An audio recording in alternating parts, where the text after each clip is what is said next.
20 minutes. Should have audio. I just want to make sure.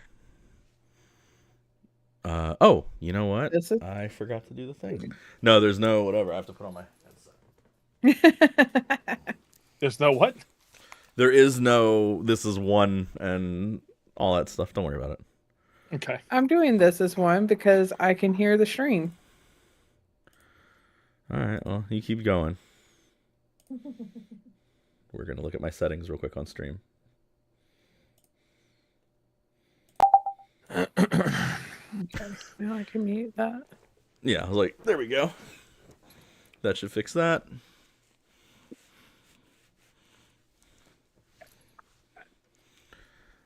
Yeah. Yeah. All the settings. I said we're going to look at my settings on stream. It's going to happen.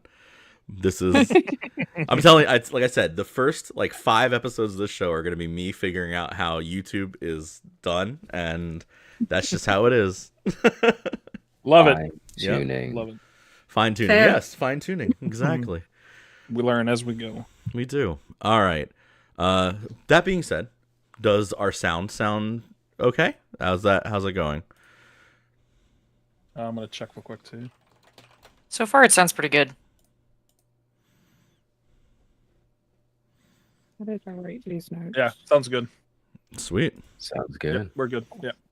Let's go. All right. Well, then we can start. Welcome, everybody. This is episode 2 of Rolling Until Ragnarok's Monday Night Daggerheart campaign away, or ooh-ah, or whatever the hell we're calling it. 'Cause... Wow. Wow. Oh, no. That's so canon now. I'm so sorry. I'm not sorry. I'm not. I'm not sorry at all. This is so canon. I love it. This is what people signed up for. Okay. Does anybody want to recap for last time? Oh, man. Yes. Yeah, go ahead, do it. Okay, so last session, we basically were trapped there for days, or weeks, been long enough that we're kind of starving, and we're hungry, and we want to get out, and so we were able to get out, but there are these freaking vine xenomorph things, and they're scary, and thank God I had my daggers, so that was good, and we were able to take down a bunch, and there's a bunch of mushrooms, and please somebody cut in if I'm forgetting things. But there weren't mushrooms that I remember. There were bramble. Oh, there's been a lot of talk of mushrooms, though. There was a lot of talk of mushrooms, though. We did talk a lot about mushrooms. Yes, the floramorphs. The floramorphs are fungus, mushroom, vine creatures that look like the xenomorph aliens from the comics and movies. So yeah, and then my character was like, "Hey, I'm gonna nightcrawler bamf up to this, first floor, and basically go scout." And then everybody else came up and was loud about it, except for and Billy, and everybody. I like how everybody turned and just turned to Rev. I don't know what you're talking about. I was like, I can bam too, and then you weren't there. That's true, because I melded into the shadows. And then I decided to go scout even further and ran into a floramorph and someone else. And the floramorph talks and is now headed towards y'all. And my character's freaking the fuck out. So I'm a stand-up guy, honestly. All right. Isn't it like a stupidly big floramorph too? Like it's not even like what? That's a floramorph. It's like it's the floramorph. It's the We big did one. get our weapons back though. Our stuff. Yes. Whoa. Yes, thank God. Because I'm pretty sure we'd be dead otherwise. Not only that, you met Kazaya, Kazira, and Kazira, and she gave you all a little bit information about the level you're on, because that's the level that she resides on most of the time. So you have little bits of information there. I believe it's B, the room B. She's pointed out and said that there's most likely food in that room. So that's another thing to keep in mind. That I know y'all are super hungry, so there's food in the room to go eat. Yes, awesome. But let's start right there because you guys are currently you all are currently in this room looking at this, and she's helping you, like she's pointing stuff out and explaining stuff to Cinnamon and kind of talking her. She's very like no, like that room has this. She's not like upbeat or anything. She's still kind of like, oh my god, why is this happening to me type of thing. But there's still like a deadness to her. Like she's been down here so long that it's kind of like this is just how this is gonna end in her mind. Feel to what she's saying. Billy, I believe you said that you were looking around the room while they did all this. Yeah. And there are crates, these like smaller, empty metal crates all around. And if you were to look at them, I would need maybe a knowledge roll from you to see if you recognize what kind of crates they are, because you would have come across these type of crates in your pirating or well, actually, And if I may, yeah. can I assist him with my merchant background, since given my Yes. mom's merchant side, maybe I would have some knowledge of this through that portion of it. Yeah, you spend you would spend a hope, and that would be good. Yep. Okay, marked it off. Awesome. Because Did you roll your dice? in case y'all didn't know, And roll your. Did you roll it? I did. We're all like, I'm sorry. I'm sorry. It's not going to be very good today. I rolled a 1 and a 2 and a 2. It's okay. Hey, What is this? anything is good. What is this? Roll your dice for the session thing? Oh, it's for my class. It's for my Sheriff class. ability. Oh, okay. All right. Well, in case y'all don't know, Billy is not the smartest goat in the pack. So, I knew that. I knew that. Is he the goat that Um, eats the can? but even with the -1, we got a 23 with hope. Oh, beautiful. Hey. Okay. Okay. So Alright. one of the biggest exports from this place, and this would have gone as far as Rafter Keep. This would have gone all around the Great Trade Route. Is they make dynamite here, and they make a very specific kind of dynamite. It is a ruin locked explosive that the dwarves make, and the ruins so that it wouldn't.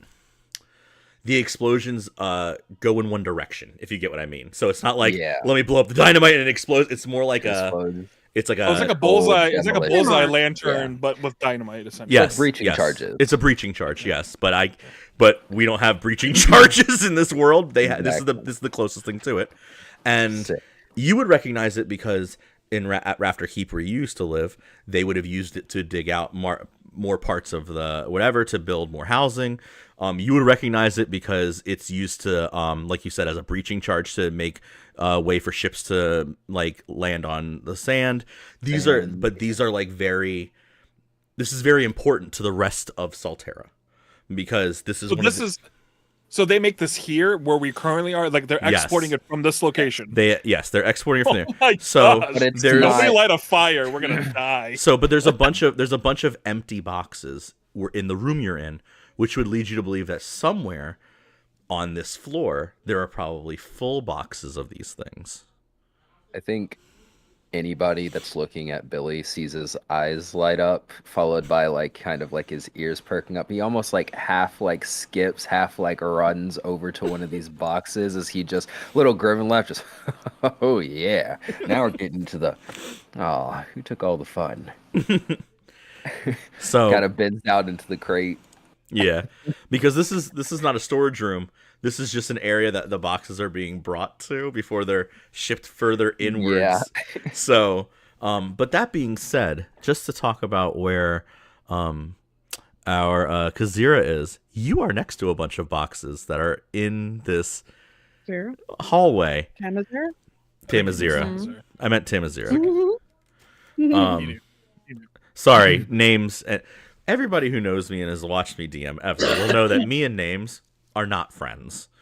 But We'll get I there made it 2 eventually. syllables for you instead of 4. you know what? That's not the problem. Trust me. I thought that What would you help. need to do is pick a name like Cinnamon. That's really hard to forget. You would be surprised. He named my character.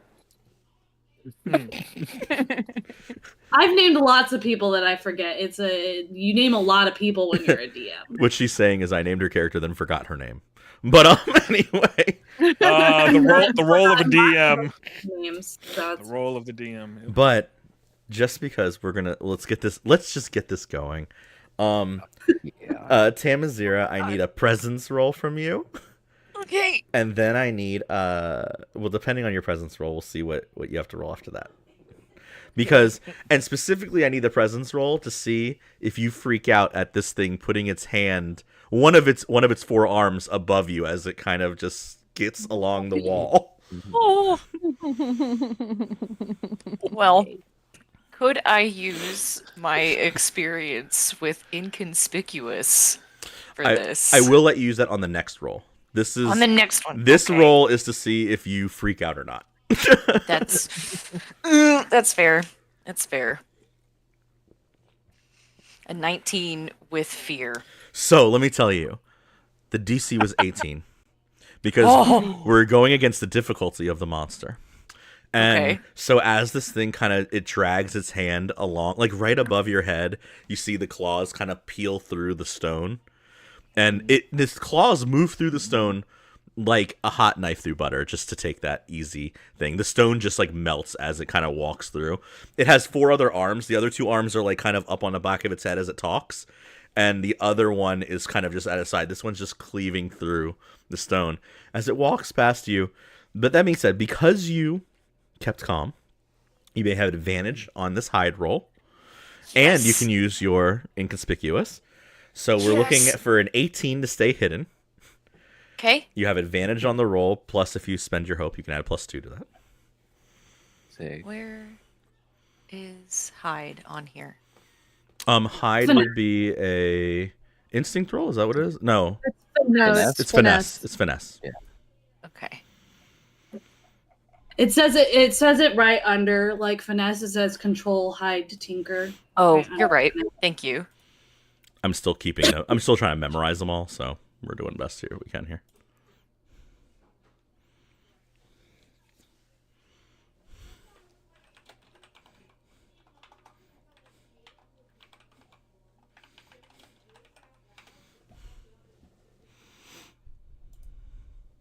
Okay, so it looks like it's a 19 with fear again.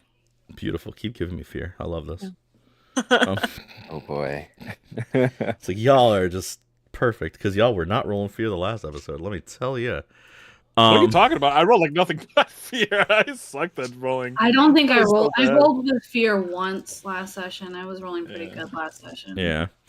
Okay. Different way, though. So as this thing stalks down the corridor, it's now between you and where they are. And it's not going fast. Like it's not like at full speed run or anything, but it is moving a lot quieter than you think something this large could possibly move. And as it passes you, it has these two whip-like tails, and one of them kind of beats upwards and then slams into this metal casket next to you. And as the tail cleaves through the crack in this crate, you would see that inside there are these explosives that we were just talking about. Oh. And there's actually they're packed in 4s. They're about yay big if you look, like think like the size of a gold bar, and actually probably about as heavy as a gold bar if you think about the idea that like gold is kind of heavy. Yeah. Yeah, these are like runes are like a good, like these little they look like little blocks, and they're a good like 8 or 9 pounds each. So it's not like you're gonna like pick up all 4 of them and like take off running, but like, and like I can at least carry 2. you could easily carry all 4 of them, but you'd have to like stow 2. You're not gonna like double fist these things and take off. But yeah, there are these four of these things, and you'd recognize them too. They're not hard to recognize if you've lived and like done things as a grown up here. So not Cinnamon. Cinnamon might not recognize them. I'm not gonna lie, especially because she's I don't think that your turtle heavily trades with the populace of Sal'Terra. But everybody else would recognize them pretty easily. You might have read about it, though. I might have read about it. It was Yeah. probably featured pretty heavily in some of my adventure books. I love that. It features heavily. But, so for the rest of you, first, Inokle, I will need a sense roll with advantage.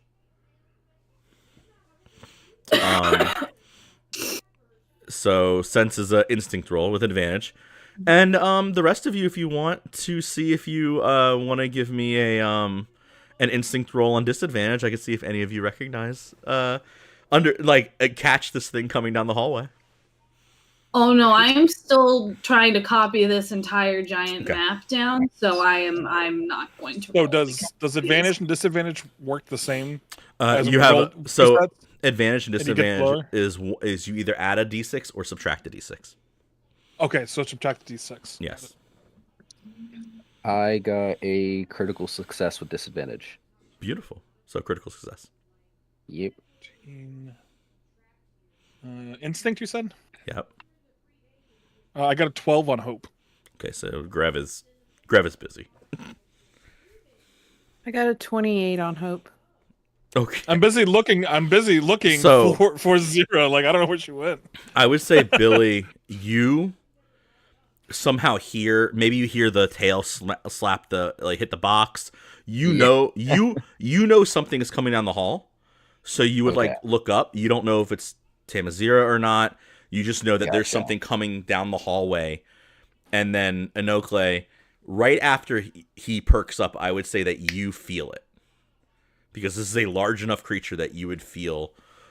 I mean, y'all are the same fungus, so you would feel it approaching. I think Billy kind of looks up. Hello. Calls down the hall. She looks Hello. up and she's just like, you need to hide. Wait, What? what? You Huh? gotta tell me twice. Billy books it for the elevator shoot. And he's gonna just like, Oh, cool. Good teamwork, Billy. I thought we were partners. Got it. No, I got it. I was told to hide. Good soldiers follow orders. Oh, Disappears. you were unbelievable.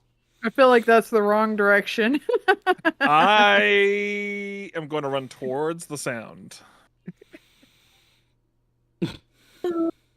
Bye. I'm running towards the sound. I know. Cinnamon sees you running towards the sound and kind of is going to not like follow right afterwards, but just like follow in like keeping you in sight. Because I will. you already I- lost Gamazira like in a split second of teleporting. So she's just gonna move to keep Grev in sight wherever he ends up going. Well, part of the reason why I'm sorry, go ahead, Mike. No, go. I was gonna say part of the reason why I am running is because we still don't know where Zira is, and now I'm panicking a little bit because I don't know where she is. No, And I think as I'm charging forward two-way, since I have my round shield, when we got our equipment back, and I imagine it is. I have to come up with a design for it. Like I have a really cool idea about what my shield looks like in my head, but I'm not going to describe it because I suck at that. So we're just going to say it's a really cool looking round shield, but I would like to kind of like run forward, almost like Juggernaut style, like holding it in front of me and just kind of bouldering forward because I do have Body Basher as an ability. Nice. So that I use my whole full force of my body when I'm in a fight. So instinctually, I think I'm just going to try to hit something as I'm running as hard as I can. I think that'd be my instinct. I have two questions about your shield, just for fun. Yes. Is it more of a one-armed like Targ, Yep. or is it a Yes. no, or is it a Oh. like Spartan shield where it's like the size of you? I don't know because all it says is round shield. So I'm I asking interpreted you. that. Well, I What do mean, you want it to be? What do you want it to look like? Yeah.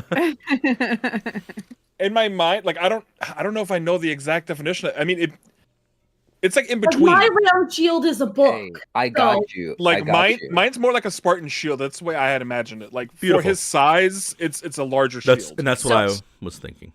Yeah. I have an image that I think would work because this is kind of what I envisioned, but it's kind of more basic looking. It's just a big door-like thing. Yeah, It's huge. Essentially. Okay. That's what I was getting at. Because Yeah. like there are round shields that are like, hey, this fits on my arm and it's like right here. It's this Oh, small it's not like thing. a Targe. No, No. yeah, no. It's not like a Targe thing. Okay, No, cool, cool. Beautiful. That's all I need to know. Because I want to describe scenes, so I want to know that he's Gotcha. okay. Gotcha. Yeah. And then number 2, we're just gonna start calling this little girl Lift instead of her whole name because Yeah. that way Sure. I can separate her from Tam Azira that way.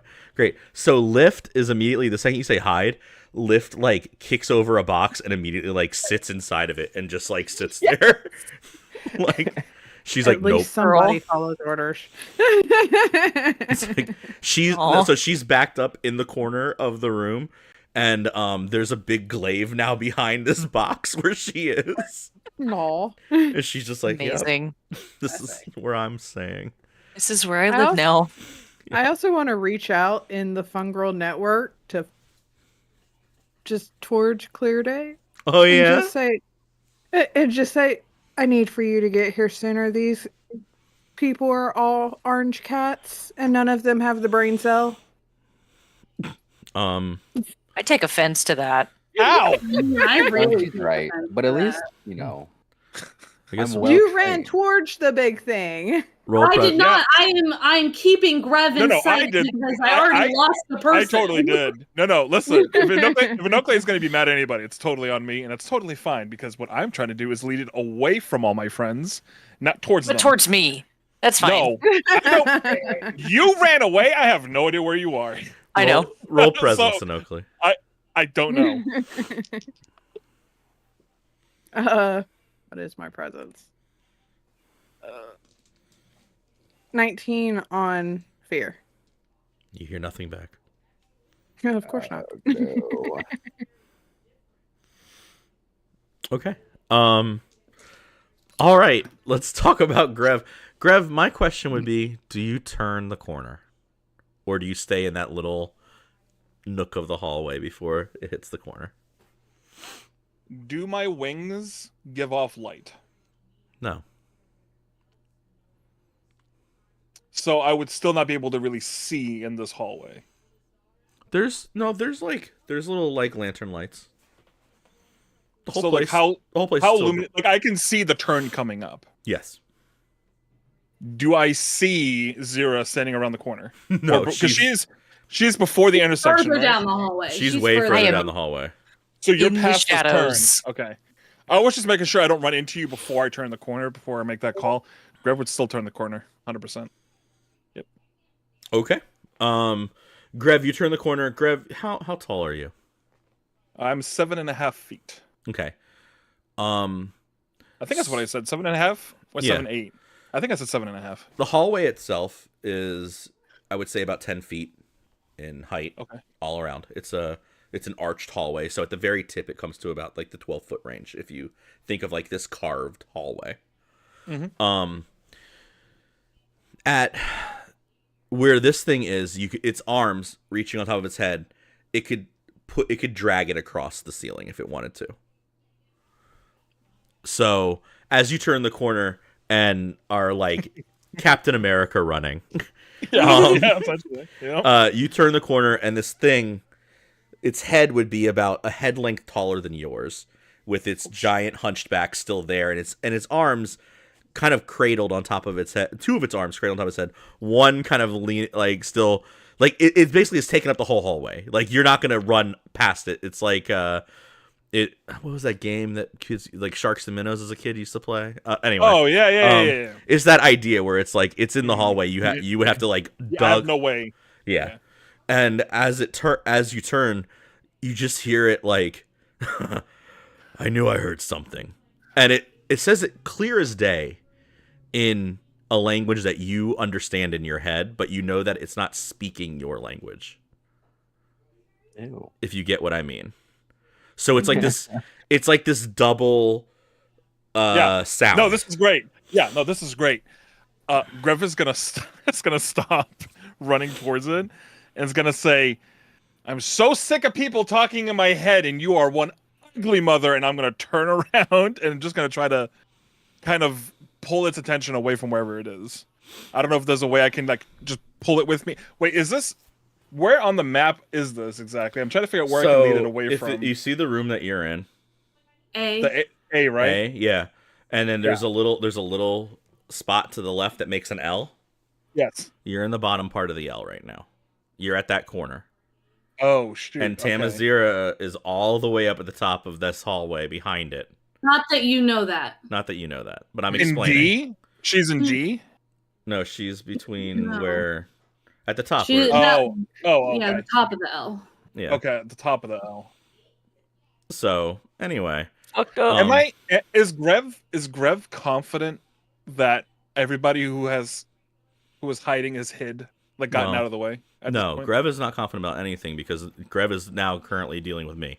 So what I need from Grev specifically is a presence roll to make sure that he doesn't get scared of this thing. And I'm going to give Grev advantage on that since he ran towards thank God. it. Oh, thank you so much. Oh, okay. Also, you're a hunter, so I would, before you've dealt with monsters before. Okay. It's just a matter of how shocking this this giant thing is. Okay. A 20 on fear. That's good. That's what you needed. You needed an 20 18er. You needed an 18 or above. Okay. And then also I need an agility roll from you to see who's going to swing first. Okay. Oh, not me. It's an 11 with fear. Very cool. I will go first. So as you turn, it's like you turn, and as you're saying this, its arms just come down, and it has what looks like large whips that come out of its arms, and it just swings as an X on you. Sure.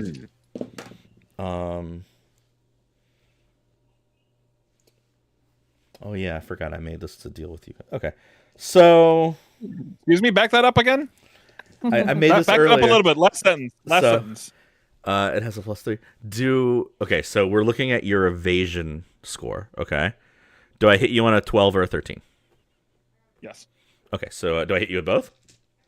Yes. Okay. My evasion is a 7. Yeah. That tracks. Yeah. Okay, cool. 7. Yeah. Making sure. I have 7 evasion and 7 armor. They're both 7. Oh, okay, cool. So it's easy to remember. I only Also, have- really quickly before you beat me to death, the armor slots. I can't. I'm sorry. I know you've said this before, but do they reset each session? Like, No. and no, right? Okay, got it. Okay. When you get a rest, they'll reset, and we'll do. When you get a rest. Yeah, Yes, you can fix it. as you fix it. You have to. You actually have to pick to fix it, though. Sure, yeah. Cool. Okay. Ow. So the first swing does 25 physical damage, and the second swing does 26 because I rolled a 5 and a 6. Oh my word! That's okay. This is what Grev is built for. Literally taking the brunt of everything. This is at the corner. Since I was trying to keep Grev in sight, can I see this happening? Yes, you will see this happen. Okay. I have to tell Grev. So one of the features of this creature is called Bone Breaker, which means that your armor is half as effective against it. Oh. Round it up or round it down? You always round up. You always round up. So Yeah, whenever I five. DM, you will always round up. It'll always be make it take it. I always lean. I build encounters to lean towards you guys. I just am brutal with my encounters. That's all. But I do stack the So deck I a have little bit. 5. So I have 5 armor, Mm-hmm. which means. All right. None of this is going to make any difference. I have 5 armor slots left. So if I split it between the 25 and the 26, I can get. Remember, you still have a Tava's armor. You have a D6 for You your do. first armor slot. Yep. Oh, I forgot. That's still active. From last Yes. session, Yes. it stays. So I would just roll the d6 and add that to the armor value for the first the armor first- slot that I use. Yes. Yep. So that's a 3. So I have 8 actually for the first one. Math is hard. We'll do. I'm gonna absorb the first hit, 25. Beautiful. I'm gonna absorb all of it if I can. So that'd be 8. Let's mark off 1, That's 8, and then another 5 is 13. Somebody keep up with me.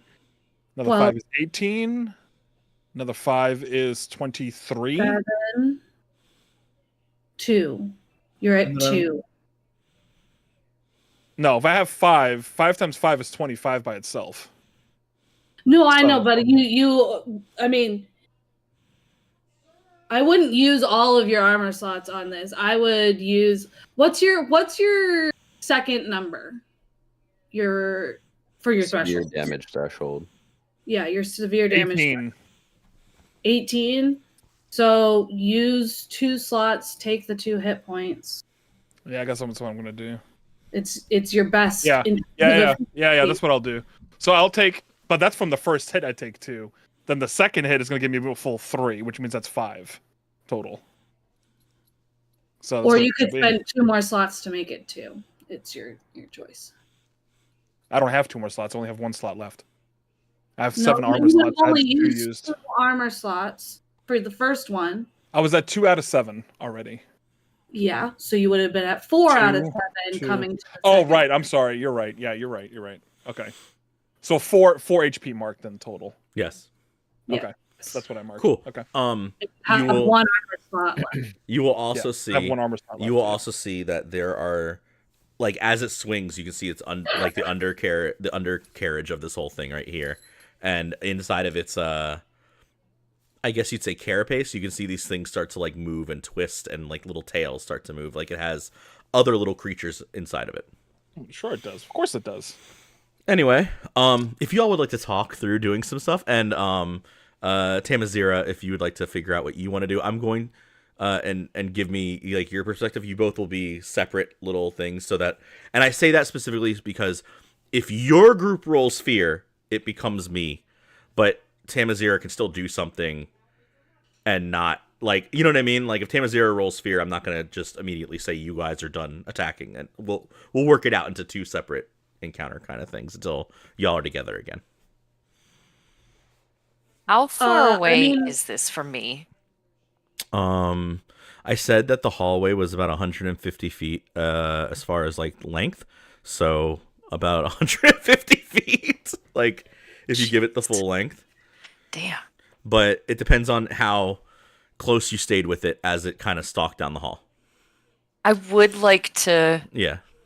not be within like perceptible range, but more or less like tail it a bit. You rolled But good. then I would. You rolled good on your calm and hide roll. I'd say that you get, let's say you're 35 feet away. Okay. All right. Cool. I know kind of what I want to do. In a sense that like I have this spell called Rain of Blades. Mhm. And I have plenty of hope. So I would like to basically get close and do a spelly spell. And see what that would do. But I would also like to, do that probably after Grev, steps away. I have Well, I was going to. Okay. Never mind. Oh no, you definitely can do the thing you were gonna do because you had asked first. Well, I was gonna see about a tag team role with Grev. Nice. Yeah, you both should Do it. definitely do that. Because you're real close, so she would start to like swirl her magic and make your what's your weapon? What's your main I have a weapon? hallowed axe. A hallowed Make your hollowed axe start to glow with the idea that she wants to put a power push on your weapon, which would then fling the creature back down the hallway. Which is amazing because I also have forceful push as an ability, which also shoves it away from me. So we're essentially going to be batting this thing out of the cave, hopefully. That's the idea. So anyway. that I would I can spend the 3 hope to initiate the tag team. Sure. The questions before then. There are a whole bunch of these crates in this hallway that now, Tamazira, you know what's in them. The question Yes. is, did you take the 4 from the one crate before you left it? Probably yes. Knowing my thieving ass, yes. Okay. You two are going to do your tag team roll. If you'd like to start rolling for that, that's fine. I'm going to now ask Enokle and Billy questions. Billy, you are hanging in the little thing because that's what you said you did. Hearing now, you can hear this thing. You hear the thing growl. You hear it lash out. You hear fighting happen. Are you staying there? Or are you coming back? I think Billy will look to actually. And he kind of like, you see, he's literally just like on the chain of this thing, like ready to slide down. He kind of like looks over, just fight or stay.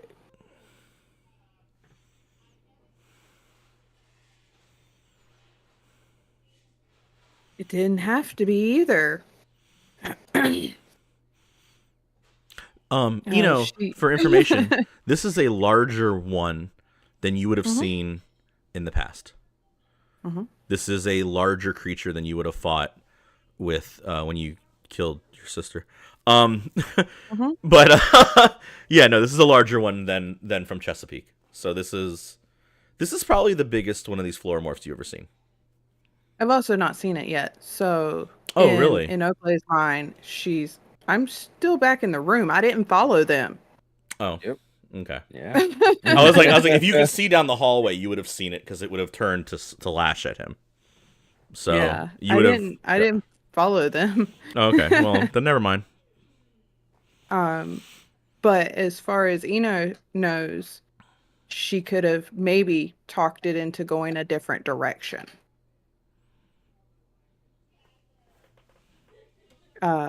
But now she's just kind of like, what do I do? Okay.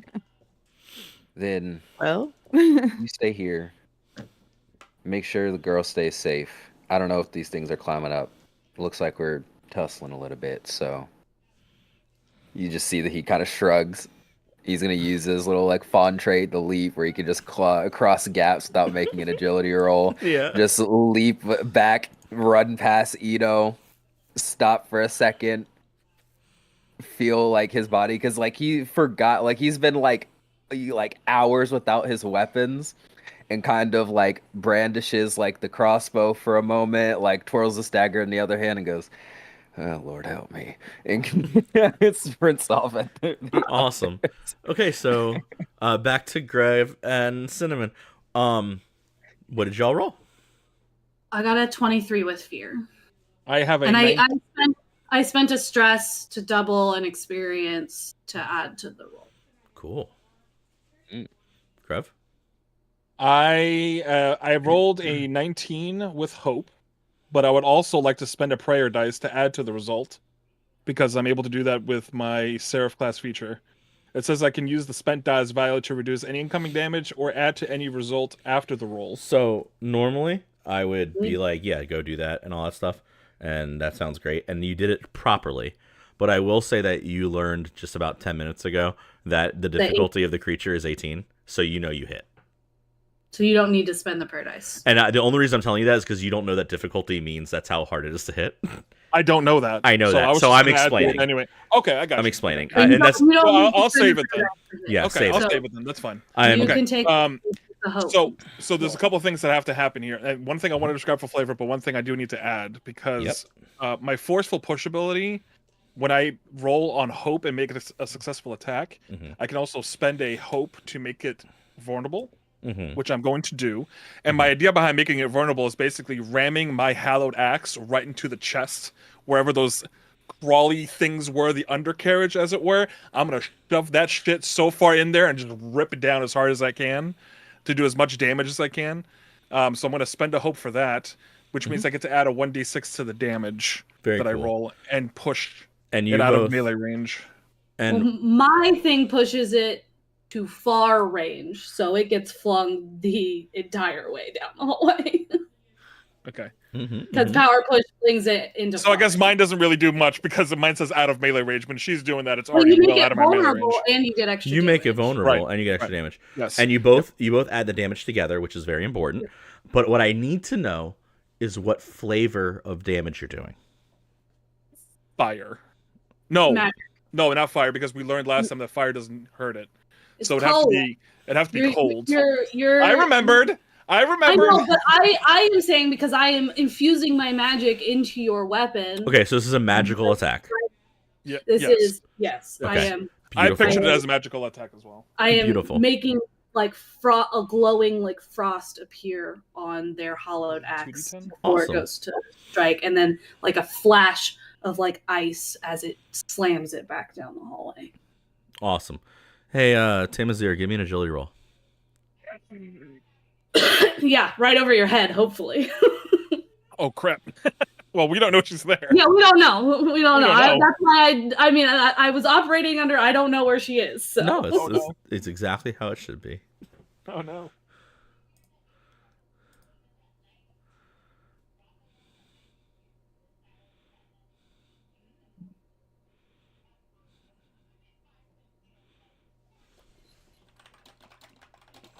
Uh-oh. I didn't hear that. Okay. Suspense. No, I can just see her face. I'm just like, uh-oh. It says 7 with hope. Sorry, I thought my mic was on. It's okay. Okay. Well, we'll get to you in a second. Oh no. Bye, guys. So how much? Hi. Mine, I did 14 points of damage. Okay. on I my didn't end. roll yet. I'm sorry. I was trying to pay attention. I'm gonna roll right now. Mhm, mhm.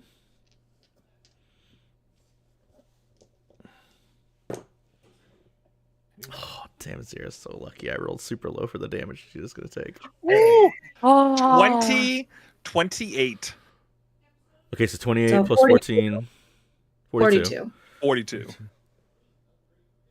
42. Okay, so because this is different than I do this differently than other Daggerheart DMs. Do either of you want to spend another hope to add +2 to the damage of your roll based on an experience you have? You have to it has to work with an experience you have though. I don't have an experience that would Oh, work. okay.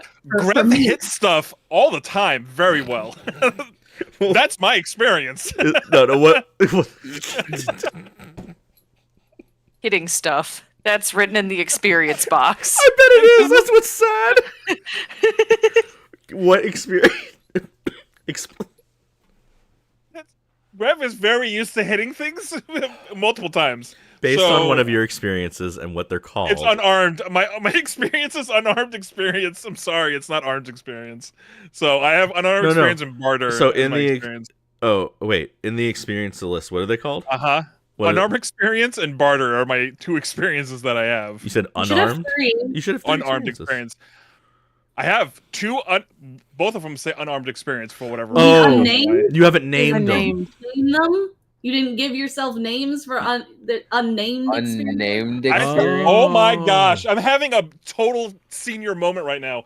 I thought it said unarmed the entire time. It says unnamed, and I can't read. Okay, can we just cut that out, or the entire? Just matter of fact, No. we go back. No, this is okay. Wait. So this is the reason that we're doing the stream anyway. It's teaching people how Hey. to play Daggerheart. So Hey everybody, this is my first time So- playing Daggerheart. No, and no, I'm coming from and it's D&D, perfect, so it's this is- perfect. this is So- different. so your character has experiences, and you name them stuff based on I like swear what. to God, I swear to God, I thought it said unarmed. I promise you, or I else know. I would have changed it. I know. swear to you, I thought it said unarmed. Okay. So we will fix this later, but use a hope and use one of your unarmed experiences, That's and what I'm doing. and we'll add +2 to this, Uh. and me and you will fix it after the episode. Sure. Yeah. Okay. But it will have to be So, something. add It'll have to do something with the force of your attack. Yes. All right. So +2, that'll be. It'll be 44 44. damage. And the 44 reason damage. I say that is because its severe threshold is 44. Okay, So there you go. All right, fantastic. I wanted to explain, because this is now my way of showing you that at 44 damage is what you do is how you do 3 damage to this creature. Points instead of 2 hit points. Yeah. So like I said, I was trying to use this as a learning experience for this moment, and that's great. Blah blah blah. So there we go. We got a lot of learning out of it, and I'm very proud of you all. Okay. Doesn't feel good for me. I feel like a fool. Yeah. I was like, No. my experiences may help me hit things, but it's not going to help me hit harder. Like, I didn't write any experiences that help me hit harder. I'm a wizard. I do have a very good reason for it to actually work that way, but Okay. so So c'est la vie. yeah, no, the whole thing, the axe lights up, all the frost rips off of it. You slam into its chest, and it starts to shoot it backwards, and these little creatures kind of flop out of it. Think like they look like rays. They're actually called shivers, but as they fall out of it, the rays are all infested and creepy looking, as compared to how you would normally hunt them. Normally, you have to think that these are like stingrays that kind of float through the air, and they attach to larger creatures. Think like barnacles on whales, but these are land versions of that, and they fly around. And they normally come in packs of like 9 and 10. But these look all messed up. Like if like like when the fungus takes over an ant and it has like the big stalk out of its head. This is what this looks like. And a couple of them fall out of it. And there is a purple pink fungus to it that you would recognize as something that looks very close to what Anokle did when she healed you. And this moss covers these things, and 3 of them fall out of it. 2 of them are dead. One of them starts to like writhe around and start to try and get up and float. But the larger creature takes the hit, and you hear it cough, and then it like flies down like if you were to like hit the home run with the bat. This is like it connects. You hear the crack of its carapace, and then it flies backwards. And I would say that Tamazira tries to slide under it, and one of the hooked tails just grabs her and rips her backwards in this thing and takes her down the hallway with it. Tamazira, you'll take 14 damage. Ooh. Oopsies. Okay. And you will also be moved back down the hallway with this thing. Do we see her now? Yes, you would see her now. Yes, you would see her now. No, That's my severe damage threshold. Oh, use those armor slots. Use those. Hey, armor I'm a slots. wizard. My severe damage threshold's a 12. Would like Billy get around Zero, the corner zero. at this Use those time? armor slots. Okay, so I have We all still my have armor Tava. slots open. And you still have a Tava's armor as Yep. well, a D6 additional to your first armor slot. Sorry, Okay. Billy. Didn't mean to talk over you. No, you're fine. I was just gonna say, Billy be like coming around the hallway, or like coming around the corner at this time, Billy's coming around the mountain just right now. and coming around the mountain. Just, Here we go. well, damn. Just a well damn as this creature flies. He sees a crack, looks down, sees the like tail end of it, looks over, sees Tamazira behind it. Well, damn. So while all that's happening in this little this shiver is trying to like get up and float up in the air. In the other room, Anokle, you see Lift kind of peek her head out, and she tries to make eye contact with you to see if she can get your attention. Okay. And the question is, would you give her time of day or would you just leave? That's No, I'm gonna look at her. She hid. when you look at her, she's Billy just gonna also hid. So she's gonna say real low in a low voice. She'll just say, "I don't think that he can hear you."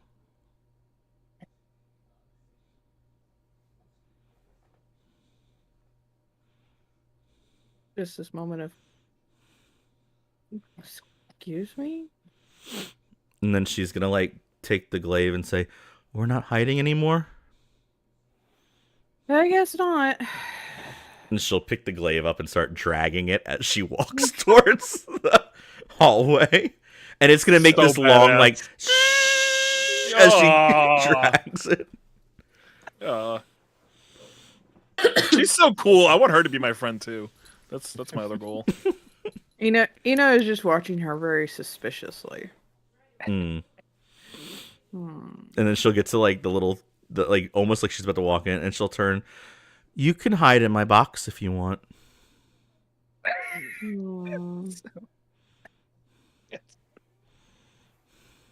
That's so kind of her. The attitude. I was considering telling it to stop, or go away, or find a different floor.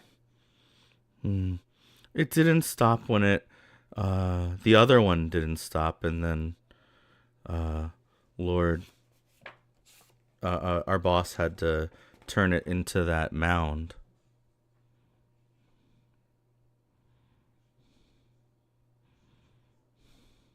What?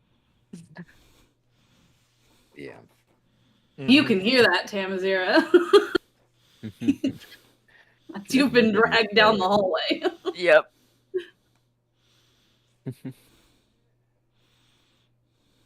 But think we still get to act because it was with Hope. Oh yeah, So- you guys are gonna. You guys would. The only thing that I would need is to figure, because right now theoretically, Tamazir is attached to it. So Yeah. And hey, Oh. that is technically within my very close range. Oh, you for are my melee spell. as hell. If- Yeah. If I'm seeing that Tamazira is unfortunately attached to this thing, I would obviously run down the hallway after it and try to help her get rid of the claw, whatever is sunk into her. Yeah. Oh, straight up. I was able to block 13 points of that damage. Nice. You used the Tava's armor, correct? Yes. Great. Just Thank you. Good armor. Yes. Good looks.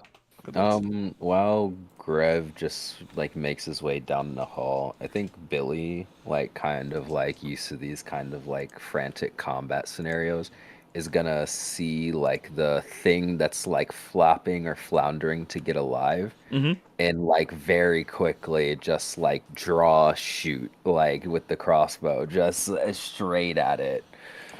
Yes, by all means, please. As Grav moves away from Cinnamon, she's like, "Wait, no, crap!" and just like barely touches the back of him and gives him Tava's armor. And I'm Awesome. I spend a hope for that. Thank you. All right. It is a 22 with fear. Yeah, you hit those things on 9s. Well, let's see here. We'll roll the damage here. I'm gonna be real honest with you. You're gonna kill it. Like, I'm giving you you're gonna do more than 10 damage to it, and then you're gonna kill it. Probably. Yeah. Those are Oh, 1 2s, so I can re-roll them here. So we'll do that. He's killing the little shiver The thing. little thing, the little. Oh, I was shiver about to thing, say yeah. you didn't even want to be part of this fight. I was following orders. Yeah, I was implementing the buddy that's system. 12 damage. So yeah. As you shoot it and you hit it, as it flops open, you can see some of the it's like ichor kind of comes out, and the ichor is acidic. It doesn't like melt the floor. It's not like that heavy, but like there is a sizzle to it, and there is, so you understand that like if one of these things was close to you and it like died on you, it would hurt. Is the idea? Yeah. Okay. Billy kind of like looks at it, kind of looks to Cinnamon. So on a scale of 1 to 10, how bad is it? Oh, it's like really bad because like I mean we Number. Too many words. out of 10 being the worst, probably an 8 at least. Okay. And that's just off the first hit. I don't know. That's just in first impressions. Sounds good to me. You're doing great. It's running after Grab. So let's talk Tamazira. Yes. Why don't you let you go, because you've been trying to cast a spell for like 20 minutes now. And Yes, stuff's been happening, you know. Yes, so that's fine. As I'm being grabbed, I would like to cast my Rain of Blades spell, and spend a hope to throw blades that strike any enemies very close to me. Let's see. So I need to do my spellcast roll. So I rolled double 8s. That's awesome. We're gonna learn something now. Are we all ready to learn stuff? Yes. Yes. So your Rain of Blades, theoretically you crit with it, which means that you would. The way crits work in Daggerheart is you do maximum damage plus another damage roll. Oh. Now, that normally would be amazing. Right. Oh no. Fantastic. Now we're gonna learn something about our monster. You can't crit. Does your no, you definitely can crit this fucking thing. The problem is that all of this, something this large, has something called adapt to overcome. That is one of its features. No. So the way this works is your Rain of Blades a magical damage? It should be. It's a spell. I know. Yes. So because they hurt it with magic last time, it can't be hurt with the same kind of damage twice in a row. God damn it. I'm Oop. Oh, it tracks. Tamazira, I love you. But I'm so sorry. As much damage as you just would have done, you watch as all the blades start to hit, and it looks like more armor kind of crops up and just like absorbs all the damage as it kind of sits up. And the way it sits up, it's almost like there's a very human like. It's very human like where it sits up and kind of like puts its hands on its knees for a second, and it glances at you doing everything. And it just shakes its head and it says, "Give me my tail back," and like pulls its tail off of you. It's a 9 now. Want it anyways. It's definitely a 9 now. It's a 9. 9 out of 10. 9? And As Cinnamon sees that happen. I'm gonna spend a fear to spotlight my character, and then I'm going to spend a second fear to stand up, basically, because it was prone because you all threw it across the whole room. And if I can find numbers on my dice, that'd be great. There's a 7. Thank you.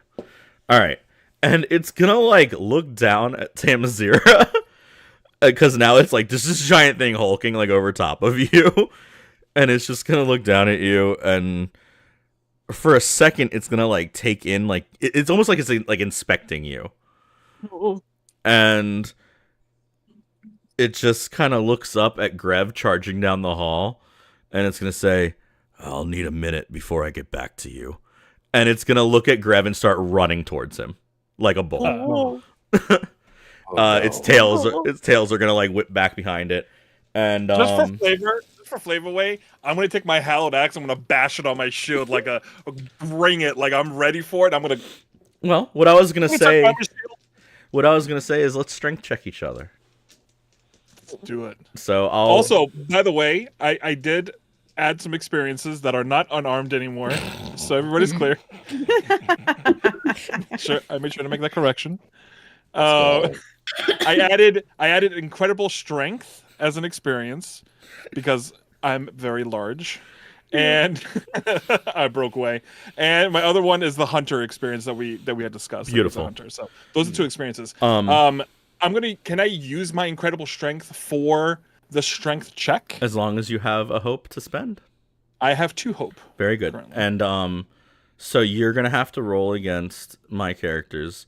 I'm gonna add its strength to its difficulty, and that's what you're trying to get at. So its difficulty base is a 17. Okay. So you're looking for. So now you have to imagine what's the plus to its strength. Oh no. And then you have to hit that number. That's gonna be really hard. Can I even? Oh man, I don't even know if I can meet It's that gonna be number. at least a 20. You can always crit. Yeah. Okay. That'll be something. He's gonna do it right now.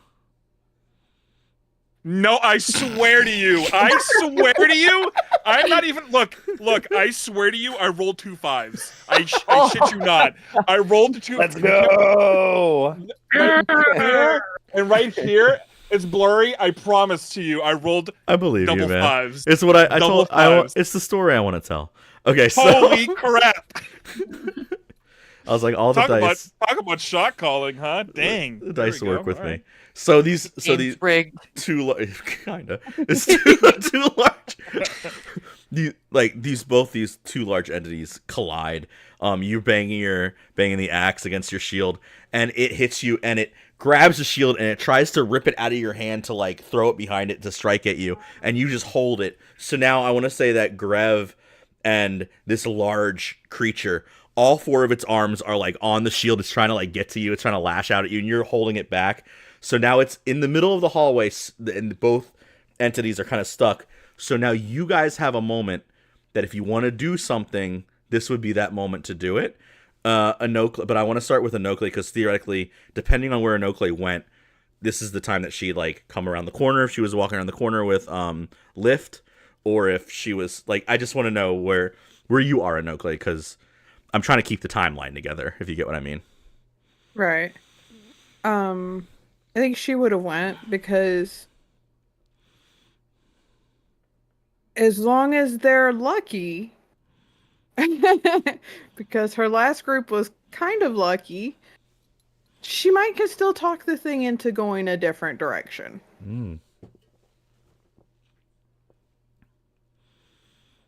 Okay. And so she's walking So towards you turn the corner with fight. Lift, and you are now standing a couple paces behind where Cinnamon is, a good like 10 feet behind Billy. But you would see Grev and this monster locked in close combat with one another, like strength struggling one another. And what would you like to do in Oakley?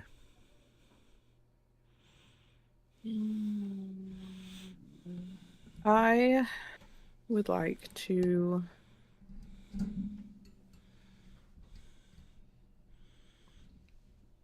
save that for later. Okay. I would like to shout down the hallway. And ask it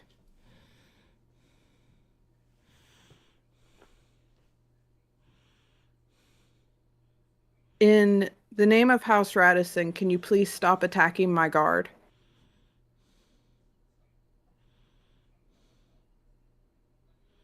Hold out the big guns. Drop those names. Do it. Drop them.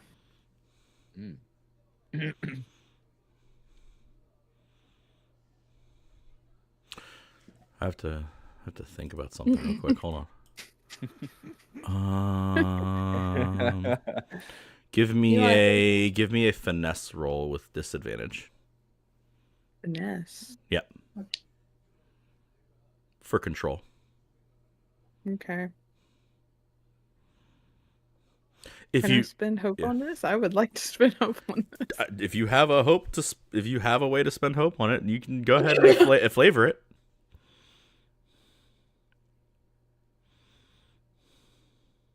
I would like to spend hope on it to add Heir of House Radisson to it to make it a 20 on hope.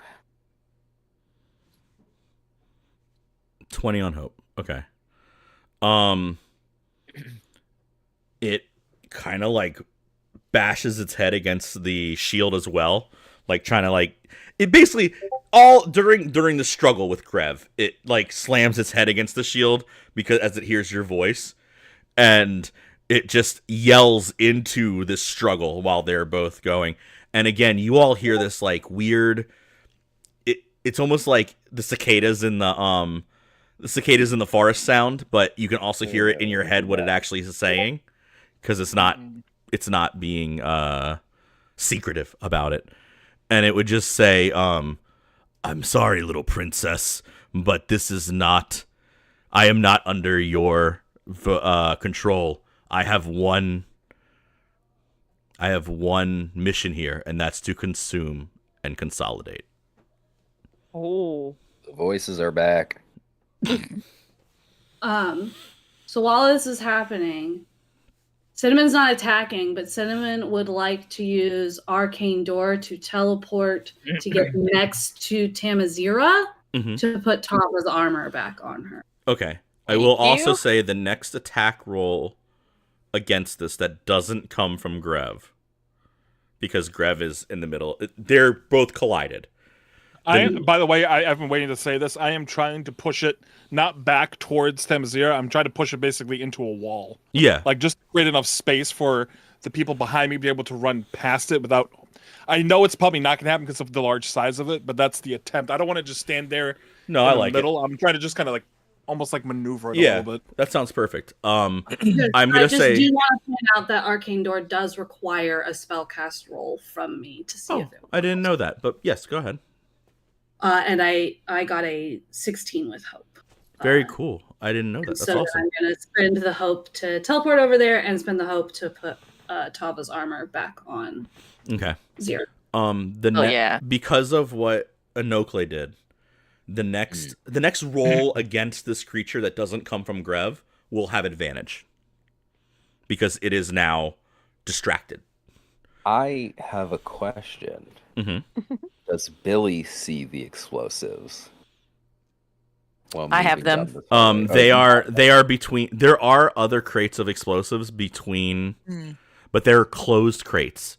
The explosives that were open, she has. But yes, you would see other closed crates where the other. So you would know. You would have it. You would see other crates of these things and be like, those are closed though, which means there might be explosives in those damn crates. Yeah. Is kind of what I'm getting at. But they're on the other side of, like, you would have to run past the monster. But again, Grev is currently kind of like maneuvering this thing so that this is the way it's going. So if that's something, and you're small, I mean, I'm gonna tell you right now, Lift is about to run straight past you and slide past this monster. I was gonna say, since we can do attacks, can I use my 3 hope to team attack with Grev and let him get a lick in while I also attack? Yes, while he's doing the strength struggle. Yeah. And then he would get the bonus instead of me because you said the next attack would have. So his attack bonus, roll, right? his attack roll will have bonus. The bonus. You still make an attack roll though to see because you use the better attack roll. You use the better one, so you could still potentially like roll a crit while he. Right. Yeah. Okay. Gotcha. So I just make a regular. So the way team attacks work, Grev, is one person spends 3 hope. You both roll to hit. Use the better of the hit rolls for both of you. Right. And so if one person crits, you both crit. No, I understand that. I'm just trying to figure out narratively. I'm using a shield, and it does have physical damage attached to it, so like there is an attack with it. Yeah. I just don't. I'm not going to use the Hallowed Axe because it doesn't make sense because I'm currently holding my shield. Whatever. And I'm kind of. Yeah. Go for it. I get you. If you want to use the Hallowed Axe, you could say you pull backwards and swing on him as everybody runs past you. I guess that would make sense. Yeah, because I can hold the shield with one. Yeah. Okay. So it's a thing. Okay. I will say that as you guys are about to go do this team attack, the second arcane doors, Lift would look at Inocle and say, I think he's making room, and then before an answer could be had, Lift has like run and slid past this whole fight with her and it made this whole loud like nails on a chalkboard.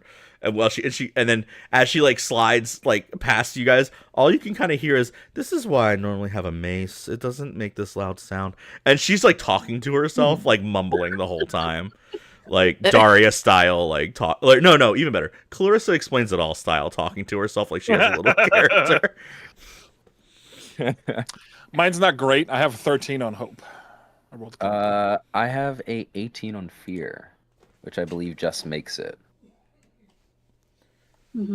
Sorry, I didn't hear any of that. My whole sound went out for a second. No. Okay. Would y'all roll?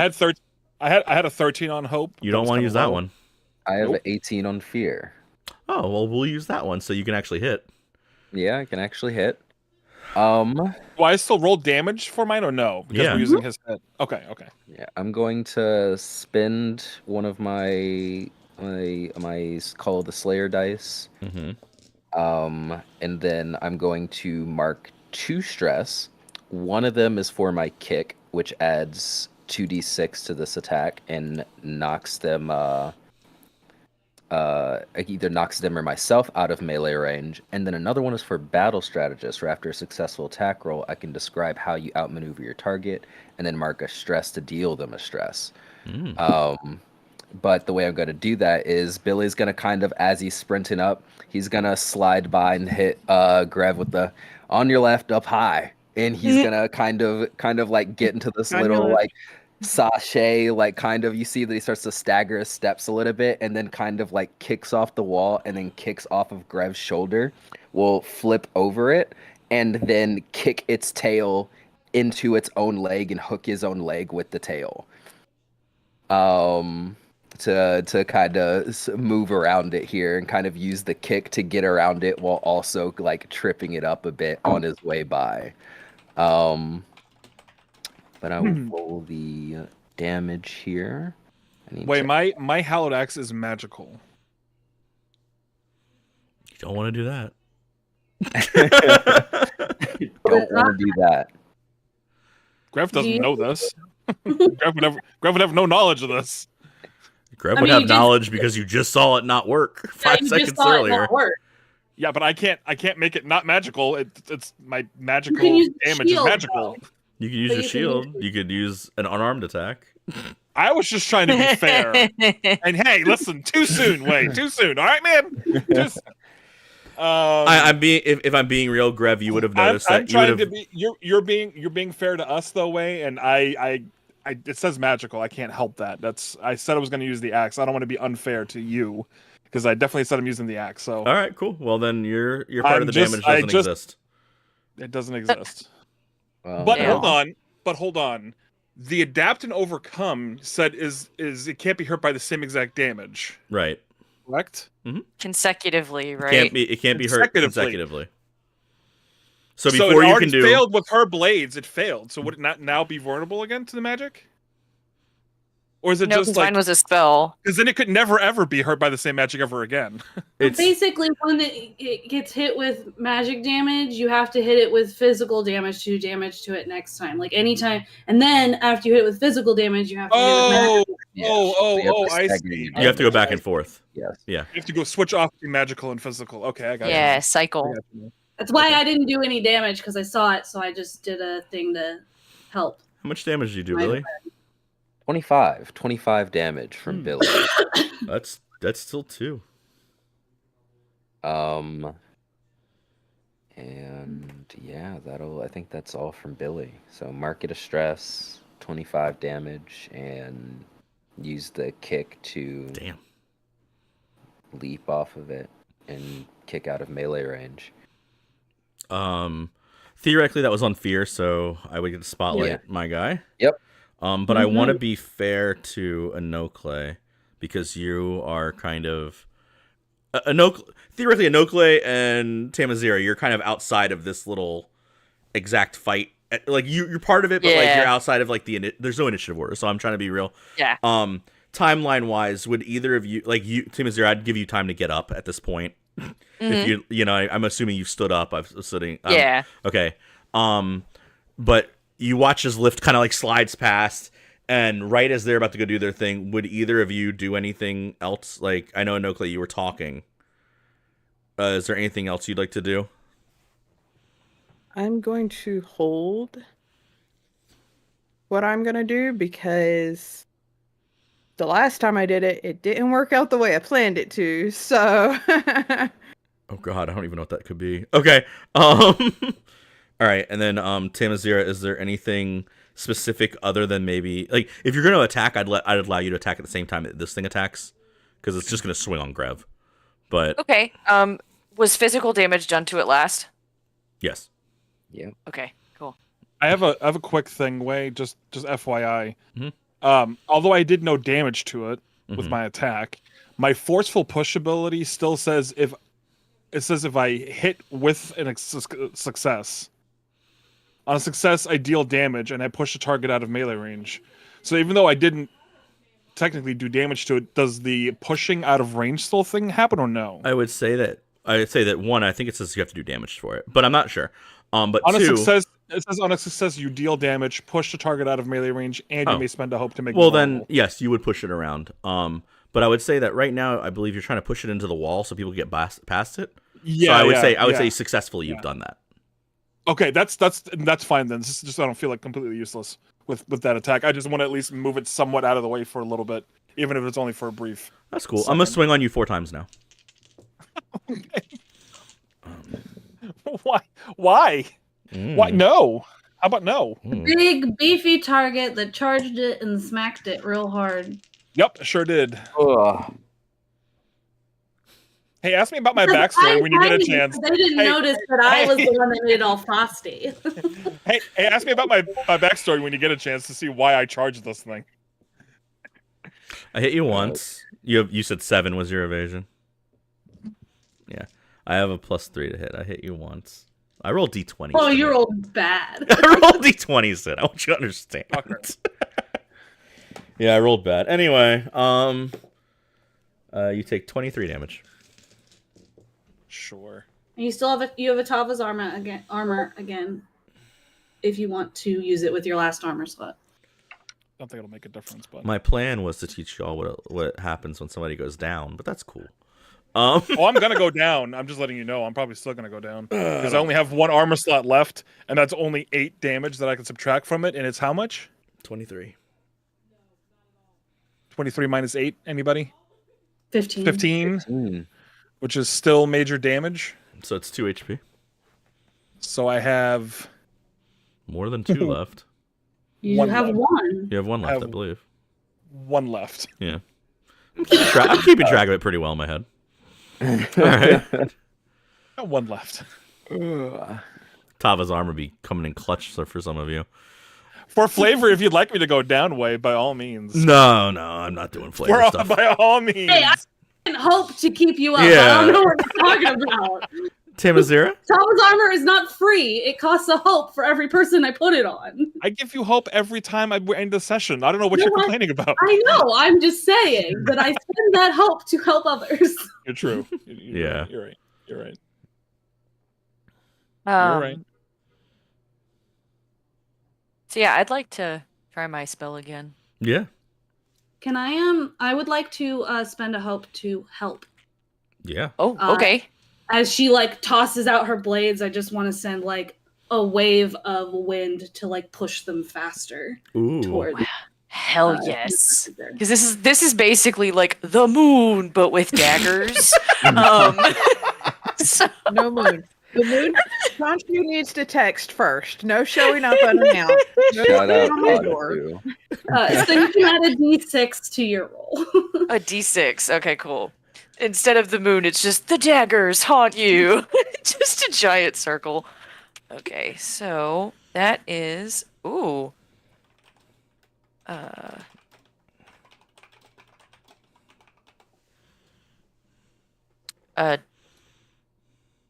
28 with hope to hit. Yeah, you hit. Sick. And this one doesn't get advantage because I was not the next person to do damage, right? Okay. You got advantage from me instead. Yeah. Looks like 2d8 plus 2. You can still get sneak attack on this too. Yep. Oh, you're right. Yeah, I was about to. Cool. Yep. So now I have 2 hope left. Sick. I'm glad that somebody else is keeping track of this. Normally, it's just me and Nilla. I DM a lot of Daggerheart. It's good. It's good. It's nice. Sorry, I'm trying to find all my dice. No, we're good. This is quite a few dice. Okay.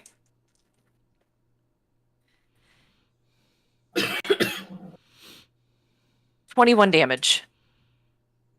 After the sneak attack too. Yep.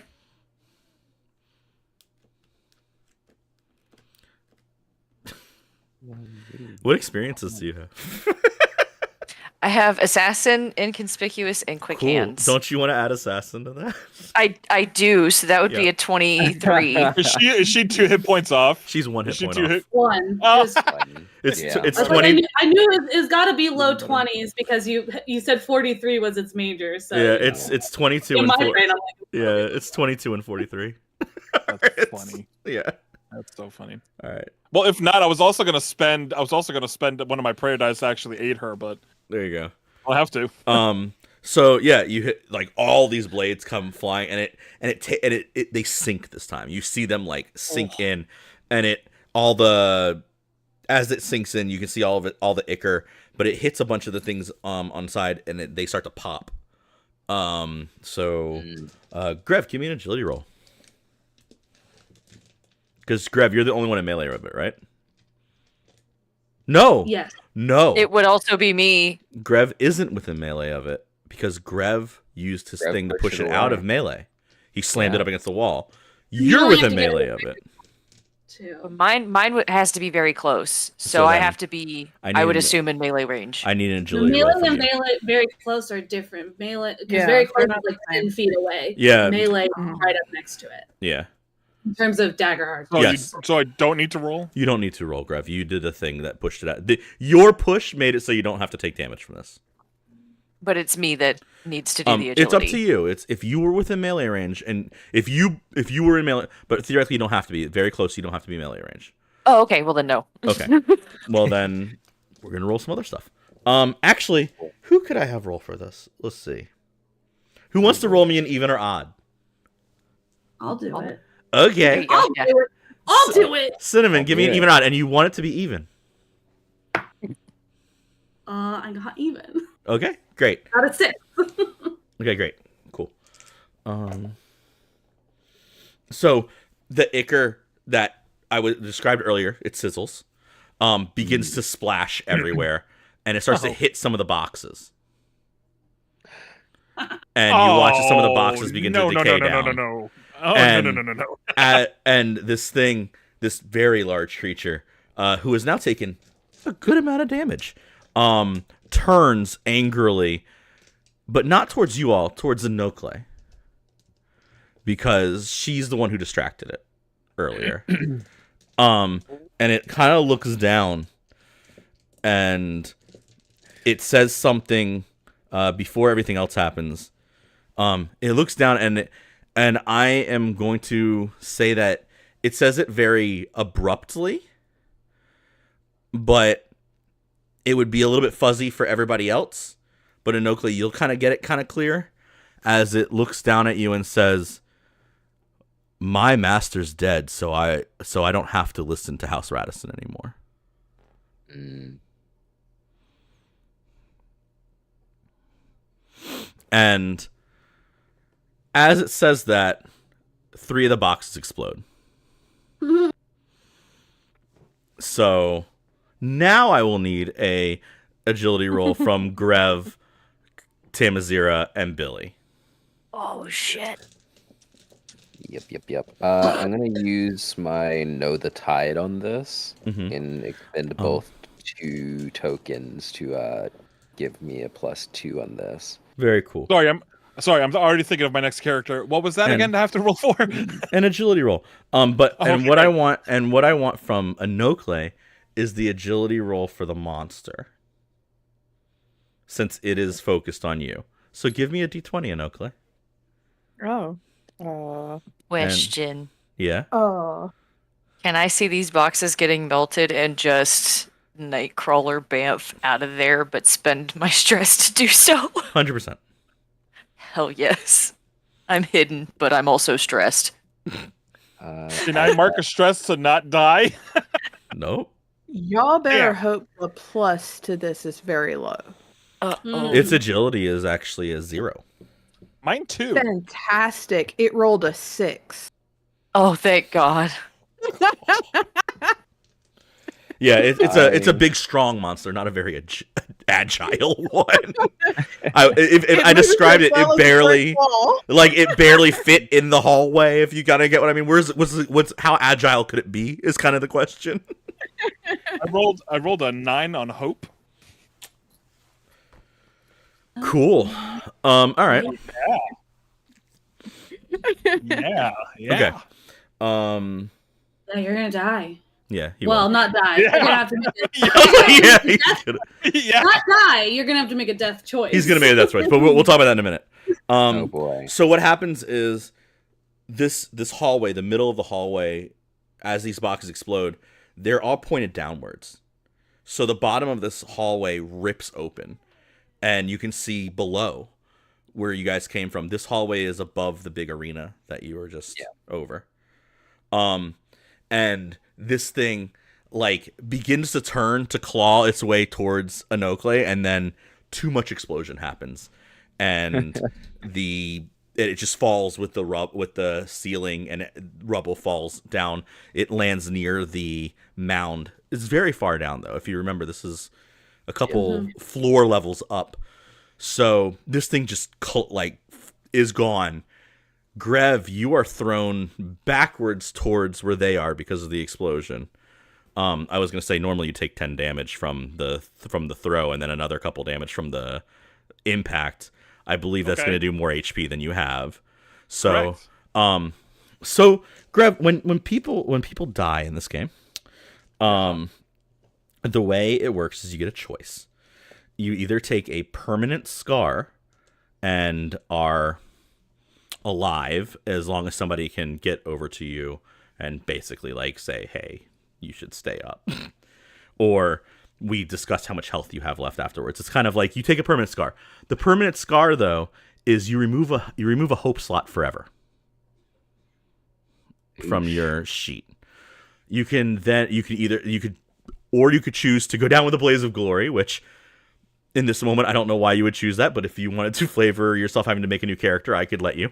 And if you go out with a blaze of glory, basically what happens is you decide what you want to do, and it happens on a critical success no matter what. And then your character. We're not doing the blaze of glory. We're not, but I'm explaining it anyway because Okay. This is what this stream is about: is teaching people Daggerheart. Yeah. No, and then the other choice is to leave it up to fate, and you roll your dice, and if you get a higher number on hope, then you stay up with undetermined amount of health that I decide kind of, but we kind of decide it together, and then or if you roll not on hope, or if you roll on fear, your character is gone. Oh. But those are the options for. I got those right, I believe. That's. Yeah. Well, Scar. It technically, I mean, per the rules, you can play it however you want. But the rules for Scar is you, if you decide that, then you roll, and if you roll less than your current level on your fear die, you roll just 1d12. Then you take a Scar. Otherwise, you just are unconscious and okay. Oh, really? Is that how it is? Man, it's been a while since I've read that section in the beta rules, and I could swear that originally. So it makes it more difficult the higher level you are to not take a Scar. The lower level, it's. I love easy. that. I love that. Would you like to take a Scar and roll for it, Grev?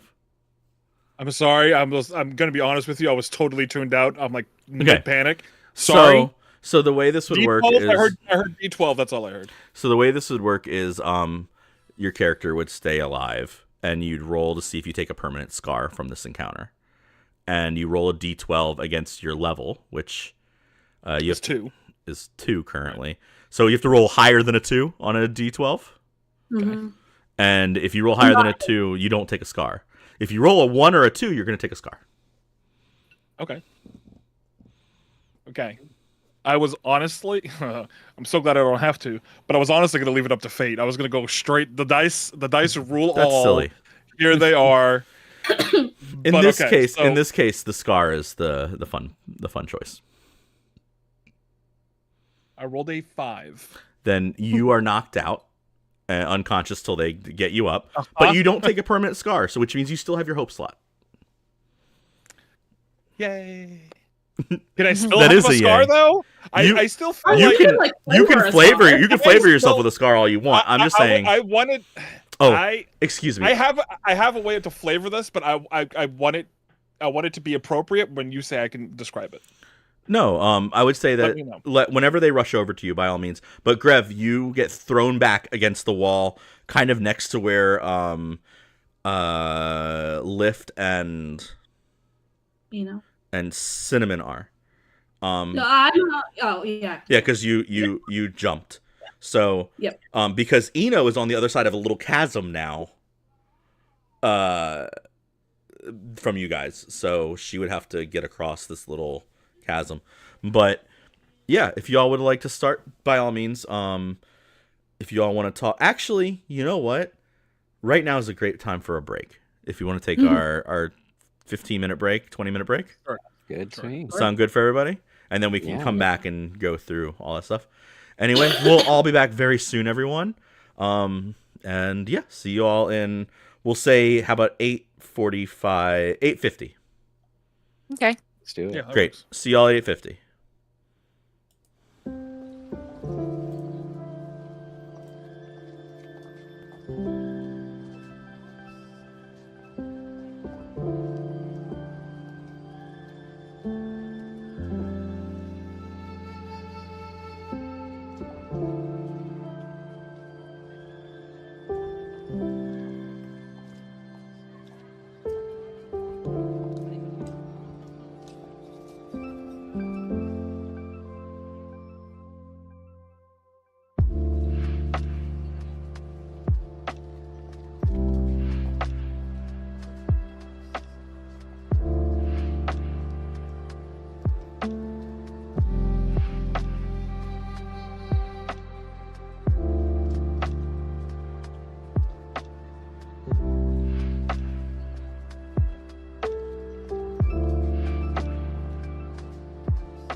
And we're back. Okay. Let's see. Grev is on the ground next to you guys, except for Eno, who is on the other side of the chasm. It's not. I wouldn't say that it's a huge chasm. It's like a good like maybe 10 or 15ish feet in that area of like missing ground. But yeah, go ahead. You all take it away. Well, I had imagined that Grev was on fire. Okay, Grev is on fire. This was literally an explosion, but I thought it'd be like very Phoenix-like, very much in that vein, right? Of being like literally, but not like perpetually on fire, but definitely like was caught on fire as the explosion happened and got knocked back. And I think the force of knocking Grev back would obviously put the flames out most of the way, if not probably not totally, but most of it.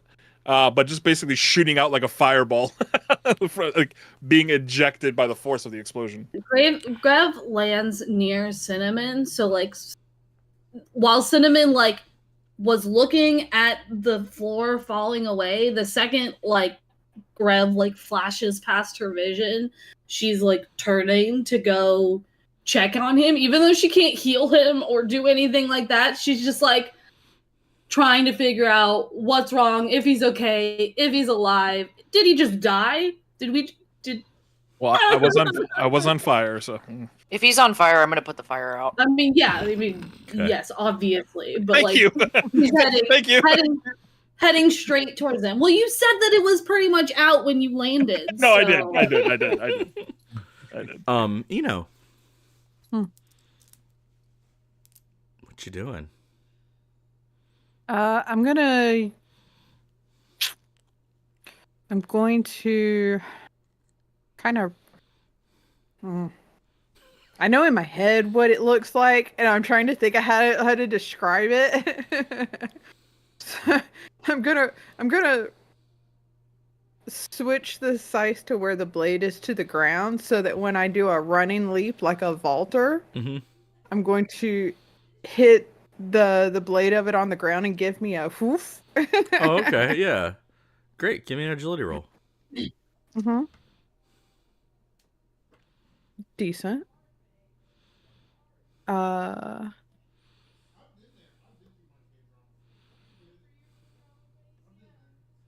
We'll go with the 19 on hope.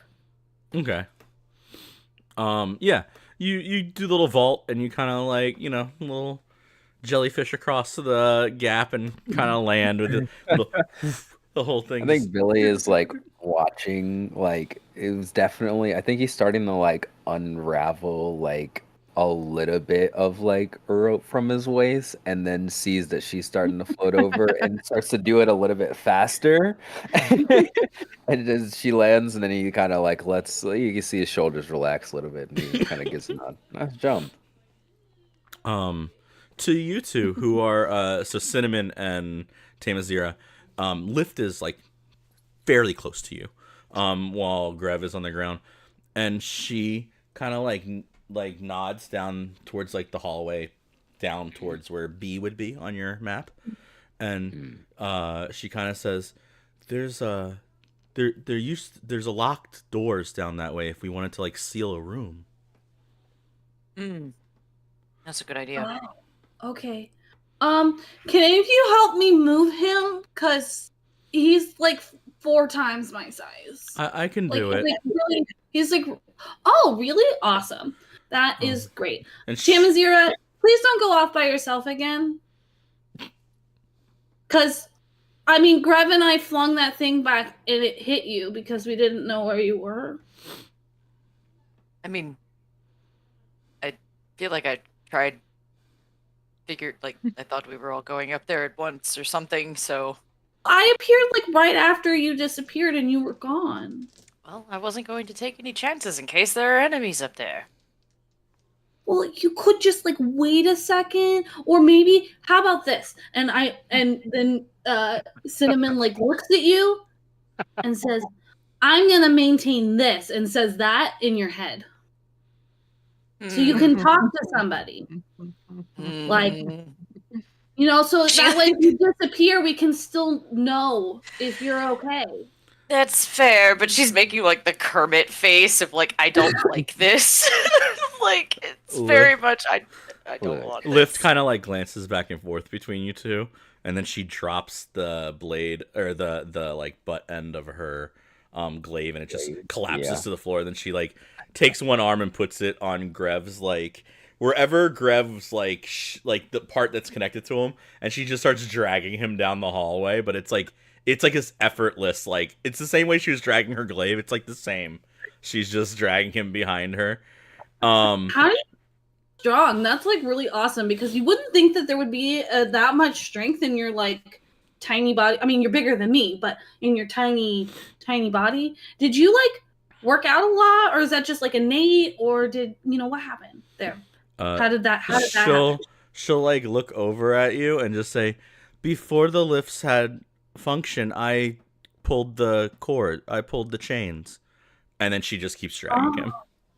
So you developed it. It's just not okay. I got it. I understand. I think Billy will walk up and like see this. I think he's kind of, at least when it comes to like people, like Billy's like definitely trying to like catch vibes of everyone. Sees, I think, Tamazira's face when like it seems like someone's trying to keep tabs on her.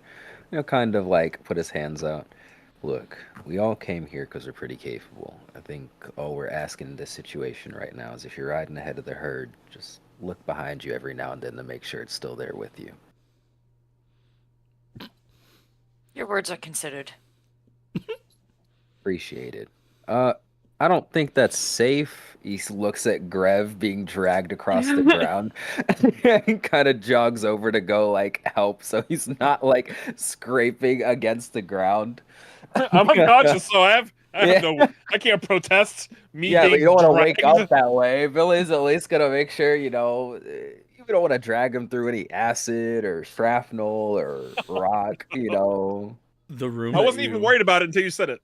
the room that y'all would come to has these like 6 columned pillars in the middle of the room, and on the back wall are these like large it looks like a storage room or like a break room kind of thing, if you think of like what that would be like. And on the back wall are like storage not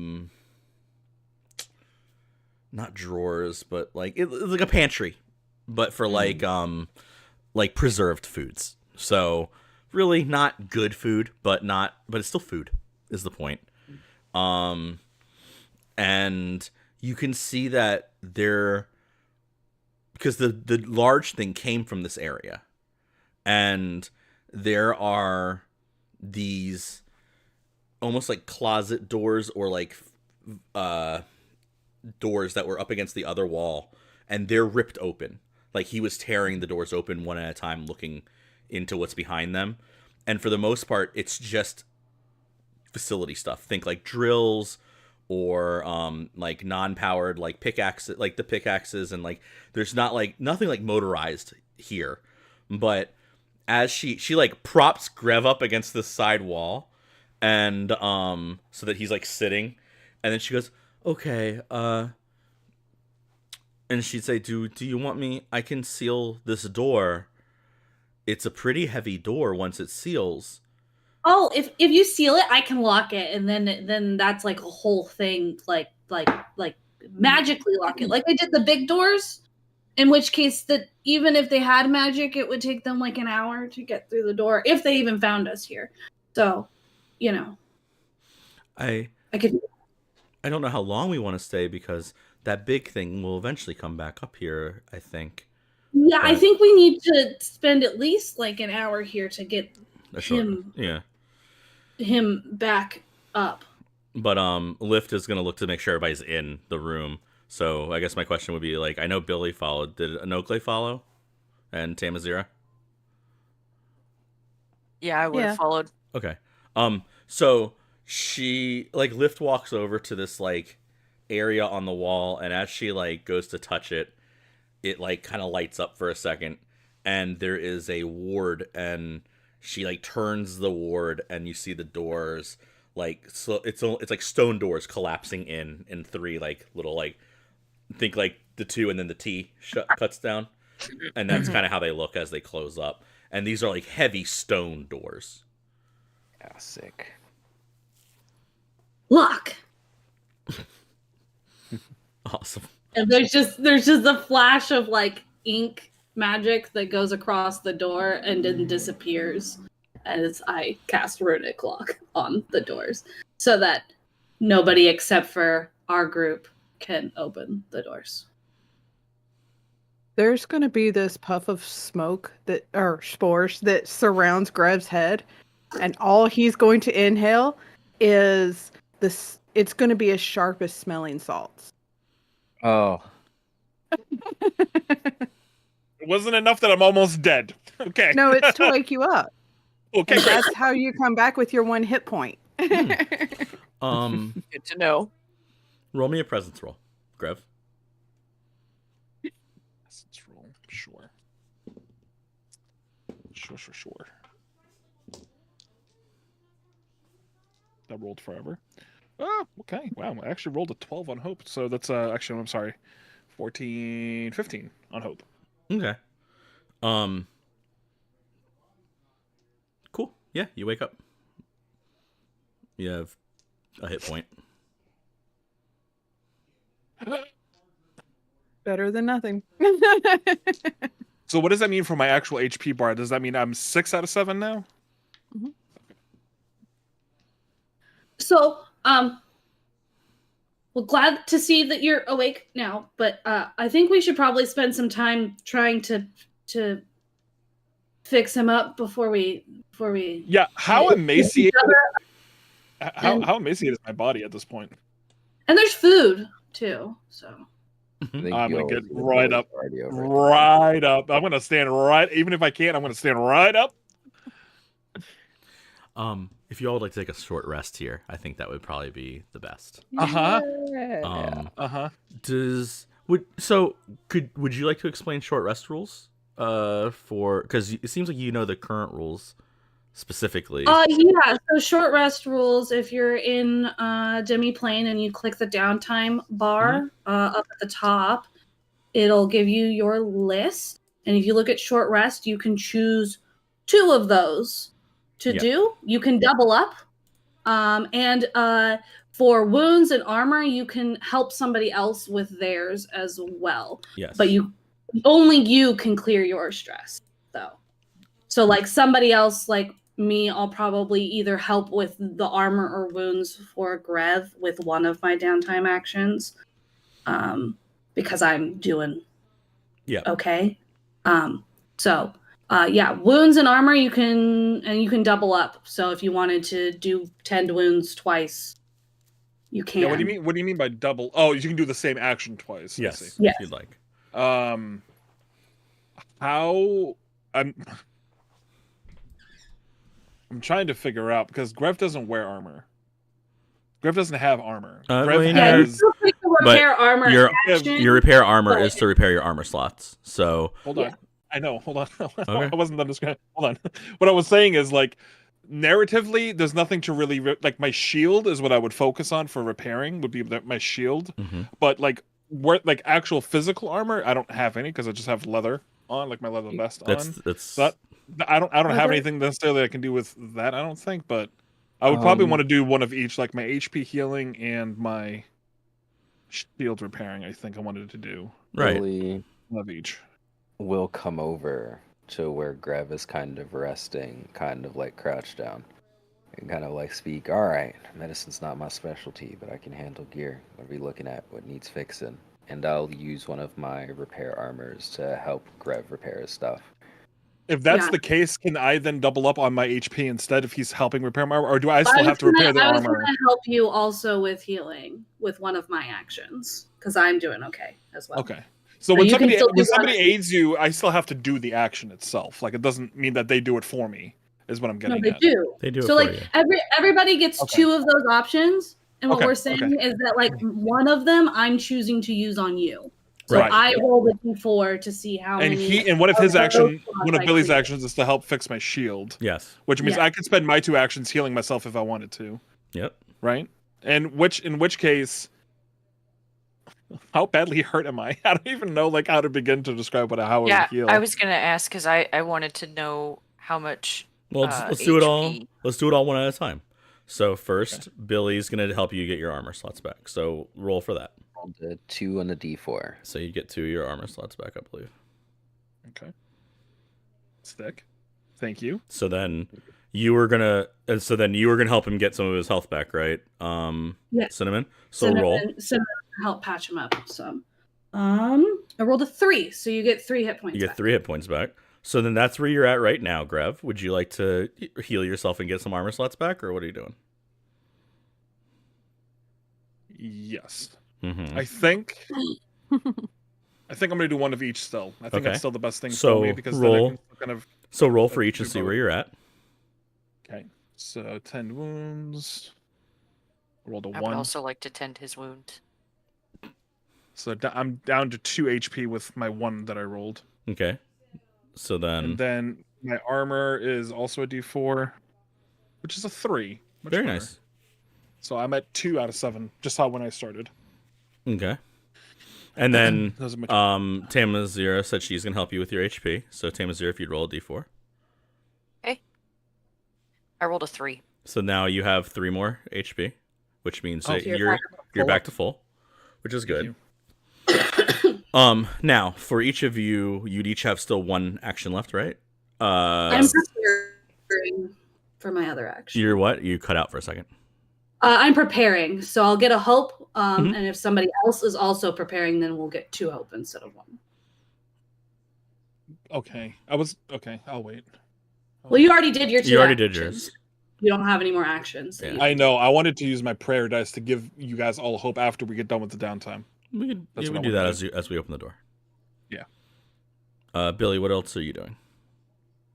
Billy goes over to the pantry to go see what's in it. And that's gonna be how he clears stress. He's gonna eat. Okay, yeah. This is like think like granola and like different types of like weird little trail mixes and jerky.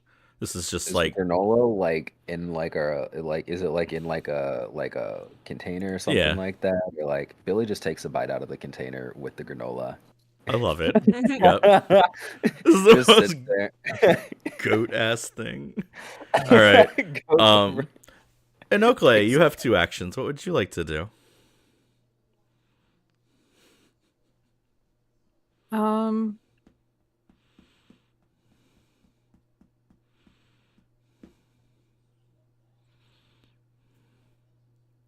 Well, I don't really have anything I have to do.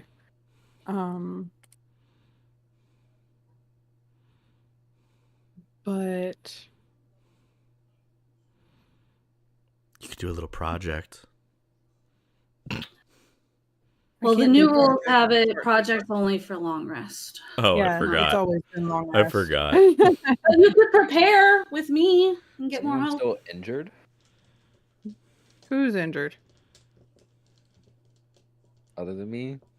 I'm missing an HP point. Well, I'll be fine if you want to use it for something else. But I do have. You can have your HP point back. I rolled a 2, so. Okay.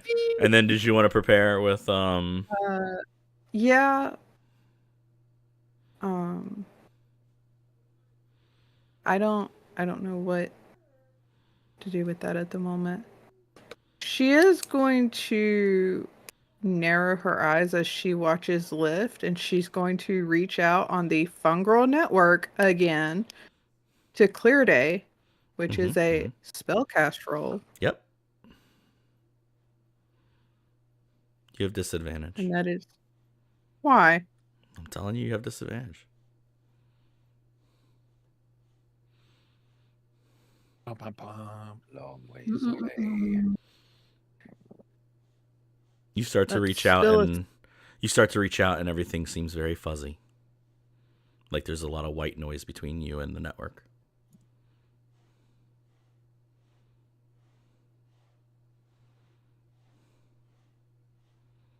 Wait, I can do this too.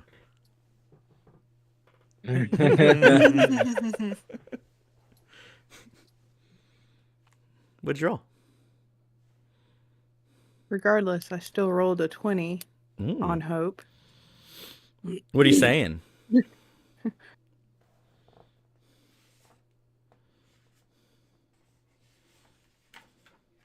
False alarm, big things down.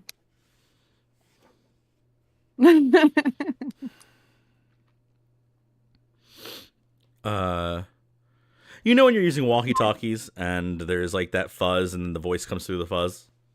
Mm-hmm. It feels like that. And you just hear, what big thing? What I'm on a skiff right now. I hate the desert. That's all you just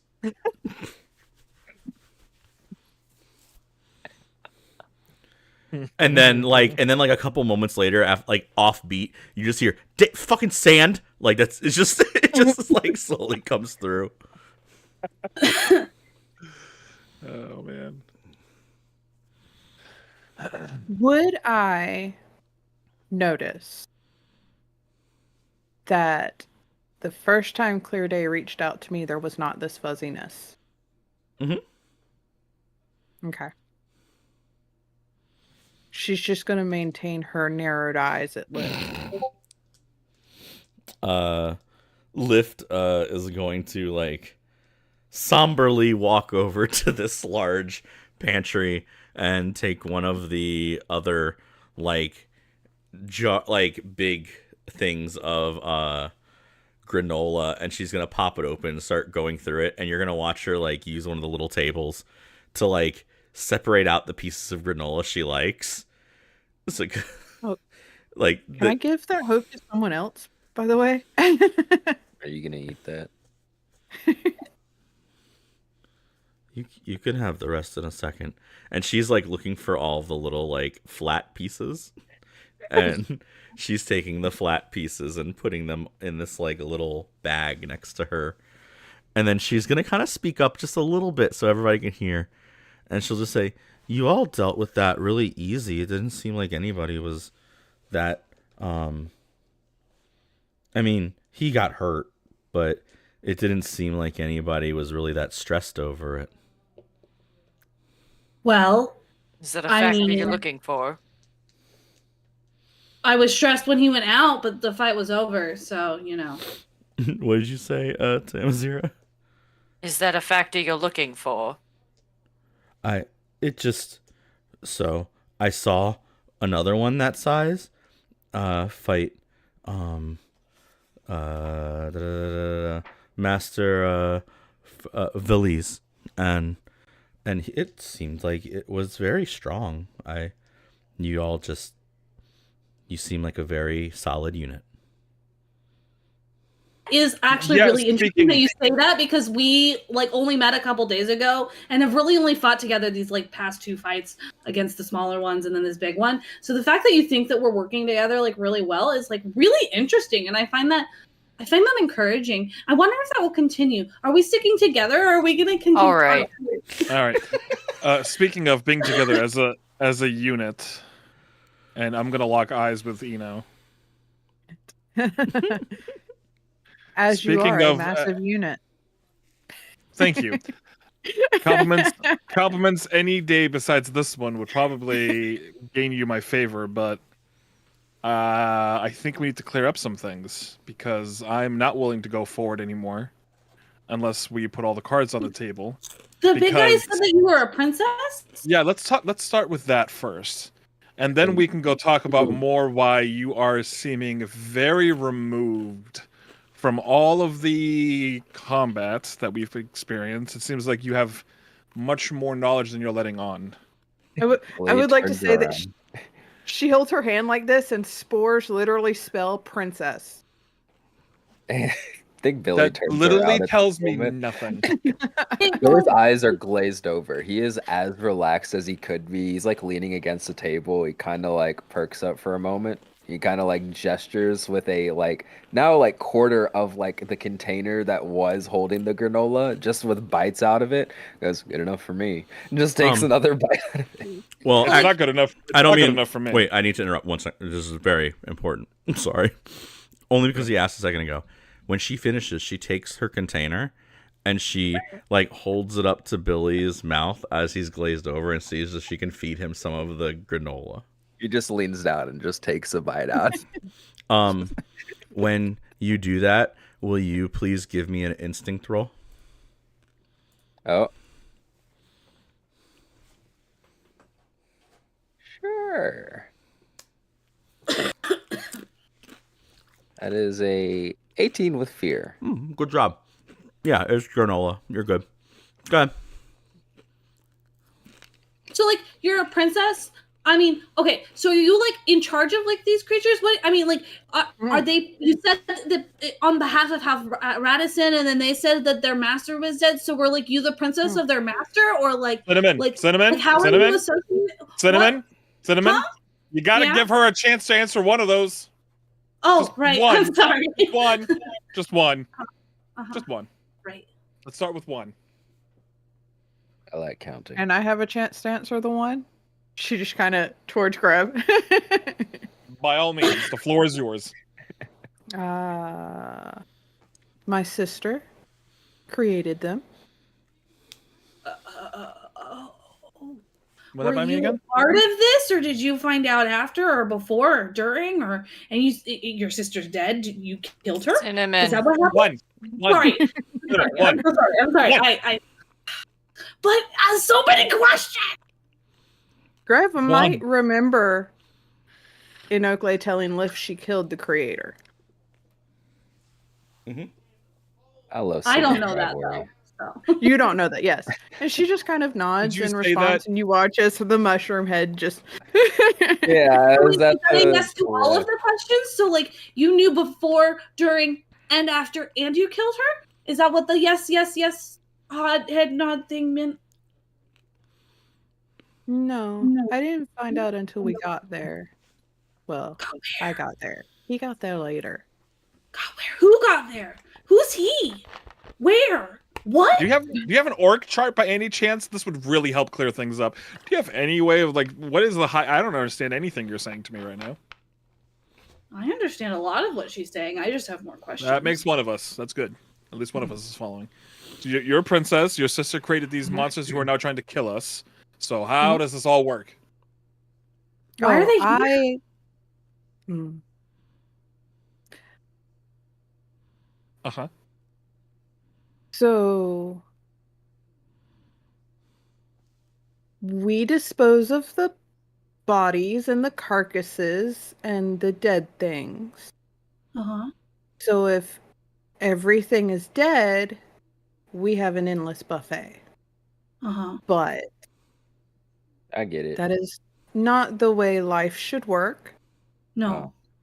Well, I mean, I Kind of the guess cycle of life, isn't it? like No, what she's saying is not If- everything should be dead, because then there would be no life. If I could cut in just for a second, because a lot of you probably wouldn't know anything like heavily about this, but House Radisson is a large enough name that perhaps there would be like a basic understanding that generally House Radisson is like the like foremost like home of all of the you call them myconids in D&D, but they're like the fungal people.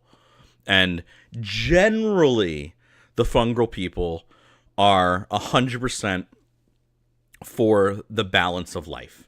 They want like the whole cycle of life to happen. They're not like, it's not like in Warhammer where like Nurgle is like, I'm Grandfather Nurgle and I need everything to be pestilence and death. Like, no, it's very much like they want the whole balance. And so she would be a princess of House Radisson. And that's kind of like, you would have that basic knowledge. So there is like an idea that you would get that. And now the rest of this is up to her to decide what she wants to tell you. I will say. Why were these designed by your sister? For what purpose? Yeah. To kill everything. probably because For Your- the your endless sister- buffet. Your sister wanted an endless buffet, but you can't have death without life. So if everything's dead, you're not going to get more dead things Alright, because you so won't let have me any see if I living. Is that why you killed her? let me see if I'm following. Sorry my- you had to kill your sister. my simple mind, if I will. So your sister makes these things. That's bad. So Maid. your sister. Lift also says maid. She's dead. So your sister, well, at least in the context of when I'm explaining it, she was alive. So technically, by context, I'm correct. Lord. Mm-hmm. So Tamazira when is your just sister like, makes these things, You then, really shouldn't mix your tenses. It's very confusing. well, I'm talking about the timeline. So Yeah, technically, every tense is present tense while I explain it. Oh, within the time. wow. Lift says as she pulls out a box, she goes, pears. And she pulls out a bunch of pears out of the box. Oh, bears! Immediately turns. Attention diverts entirely. Oh, I was really We actually don't want those hoping to there. hear what he was going to say. All right. So back to. So your sister made these things. You offed your sister. Mhm. She's no longer around. Mhm. Okay. And if she's not the one controlling these, who is from House Radisson controlling these, if anybody?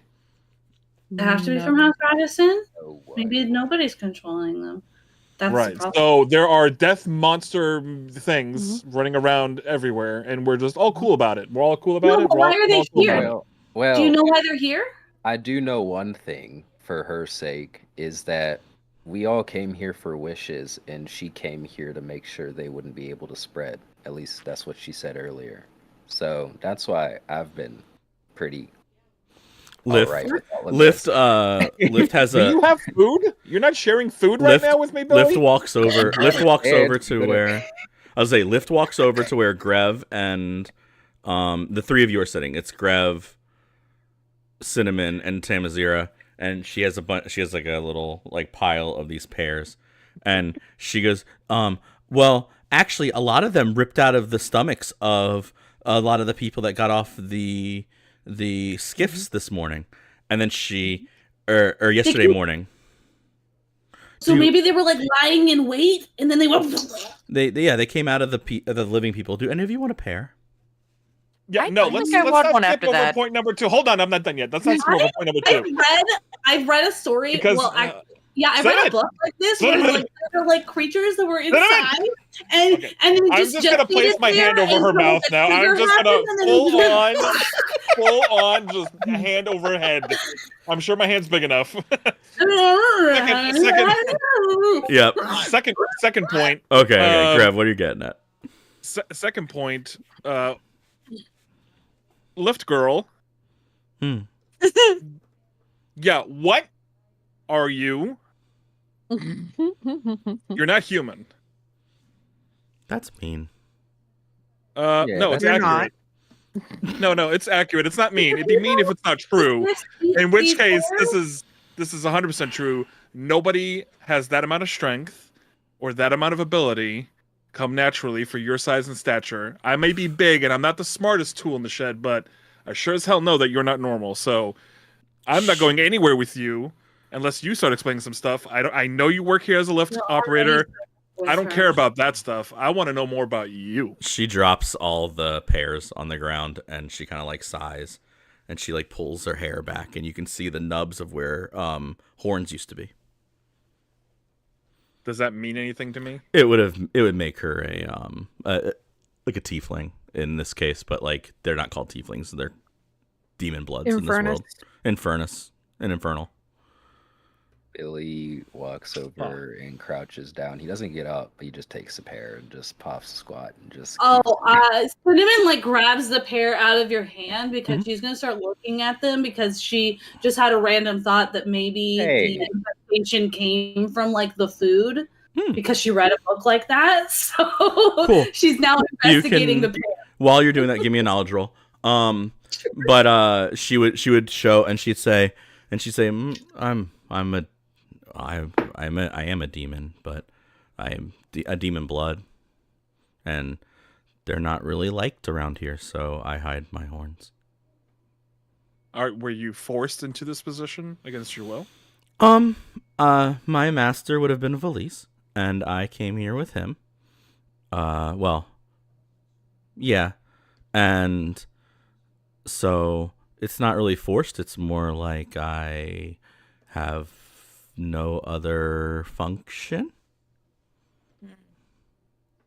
besides living your life, doing what you want? That's the many choices you can make. You could be a Mortals, seamstress. mortal. You could be a builder of whatever. You could do a ton of things in life. What do you mean you don't have a choice? No, Choice how? that's something that you guys get to choose. Oh, there's a word for it. I'm a witch's cat. A familiar? She snaps and points. Somebody so summoned you. Familiar to who? As long as Valise is alive, I am. Mm. Oh, that's good news. We can Well, still that's get our very wishes. good news. That means that we still have wishes that are able to be granted. He's in the basement. So he was down there and he didn't answer. He's down further. Oh, I can find him if I think really hard. How many floors down from the arena is the basement? 3. Okay. Okay. I'm still looking at the pairs. Yep. I'm finally gonna eat a pear because I'm so hungry. I'm just gonna eat pear. No, while I'm no, digesting she all this. trying to grab them Listen, out of your hey, hand. listen. How tall are you? What How did tall- you- Yeah, but they're on the I'm ground, guessing so it's she's not. trying to I'm prevent guessing you it's from not grabbing them. 7'5". I'm guessing it's not 7'5", which It's means okay. that No, What, but they're on the ground. The pairs are on the ground, so she's trying to stop you from True. grabbing She them. would've- That's true. Well, okay, wait. Let's do timeline wise. You would have inspected it while they were talking. So, what did your knowledge roll get you? I got a 23 with fear. I spent stress to double. I've read about this. I didn't have to take the stress because of natural calm. 23 on fear. You crack open the pear and it looks a little old, but it doesn't look infected. It doesn't look infected. There is something off about it though, but not something you put your finger on. It Shouldn't eat the pears. It There's doesn't something wrong look. with It doesn't look fungusy. And Billy has There's eaten something like wrong 3 with of them the at this pears. point. I know, and I'm staring like desperately at him, like trying to figure out what is gonna go wrong. I'm like gathering the pears and being like, no, don't eat the pears. They're gonna turn you Hey, into those things. I'm just gonna Hey, wait Eno. till you look away. Hey, are you able to tell if something's off with vegetation by any chance? Is that something that you're capable of doing? There is something off. Pears are weird. Pears are already weird, but I mean, True. you're not wrong. No, they're only weird when they're half eaten and left randomly in places of interest. Then it's weird. That's They're weird.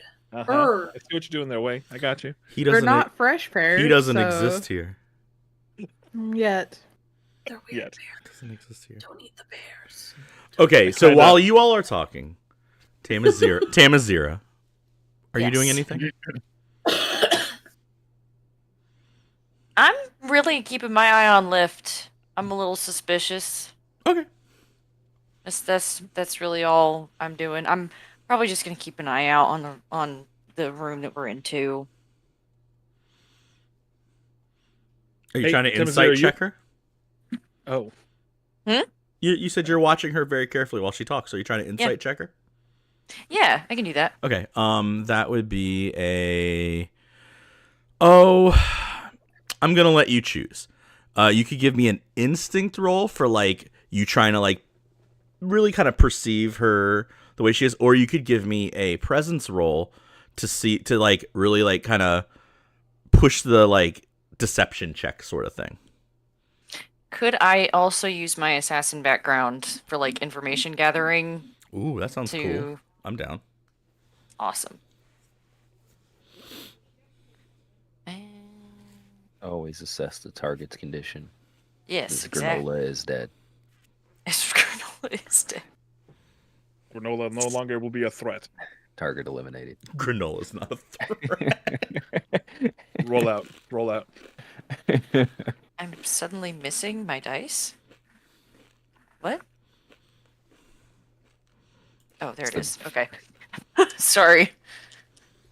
All right. So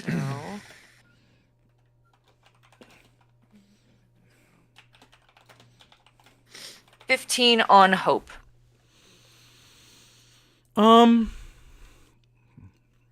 You listen to all of it. You're Okay. And you kind of like watch, you really take it all in and kind of like watch her. She has a very good poker face if she has a poker face. If this is a poker face, she has a fantastic like the version, like she doesn't have any like tells on her face for anything. There's not like Okay. there's no like change to the emotion. Just how you would imagine like a familiar really is. You've seen familiars that are wildly like emotional, and you've seen familiars that are like blank on emotion completely. You've seen both Okay. sides of this. But the one Gotcha. thing that you've never seen is a familiar not know the word familiar. Yeah, that tracks. As in, they all know what the hell they are. That's the reason they exist. And for this person or thing to not remember that word or to carelessly, that feels like the play. There's a lie there, or a piece of a lie there that is not that piece of spool is not unstrung yet. That makes sense. But everything else seems very genuine.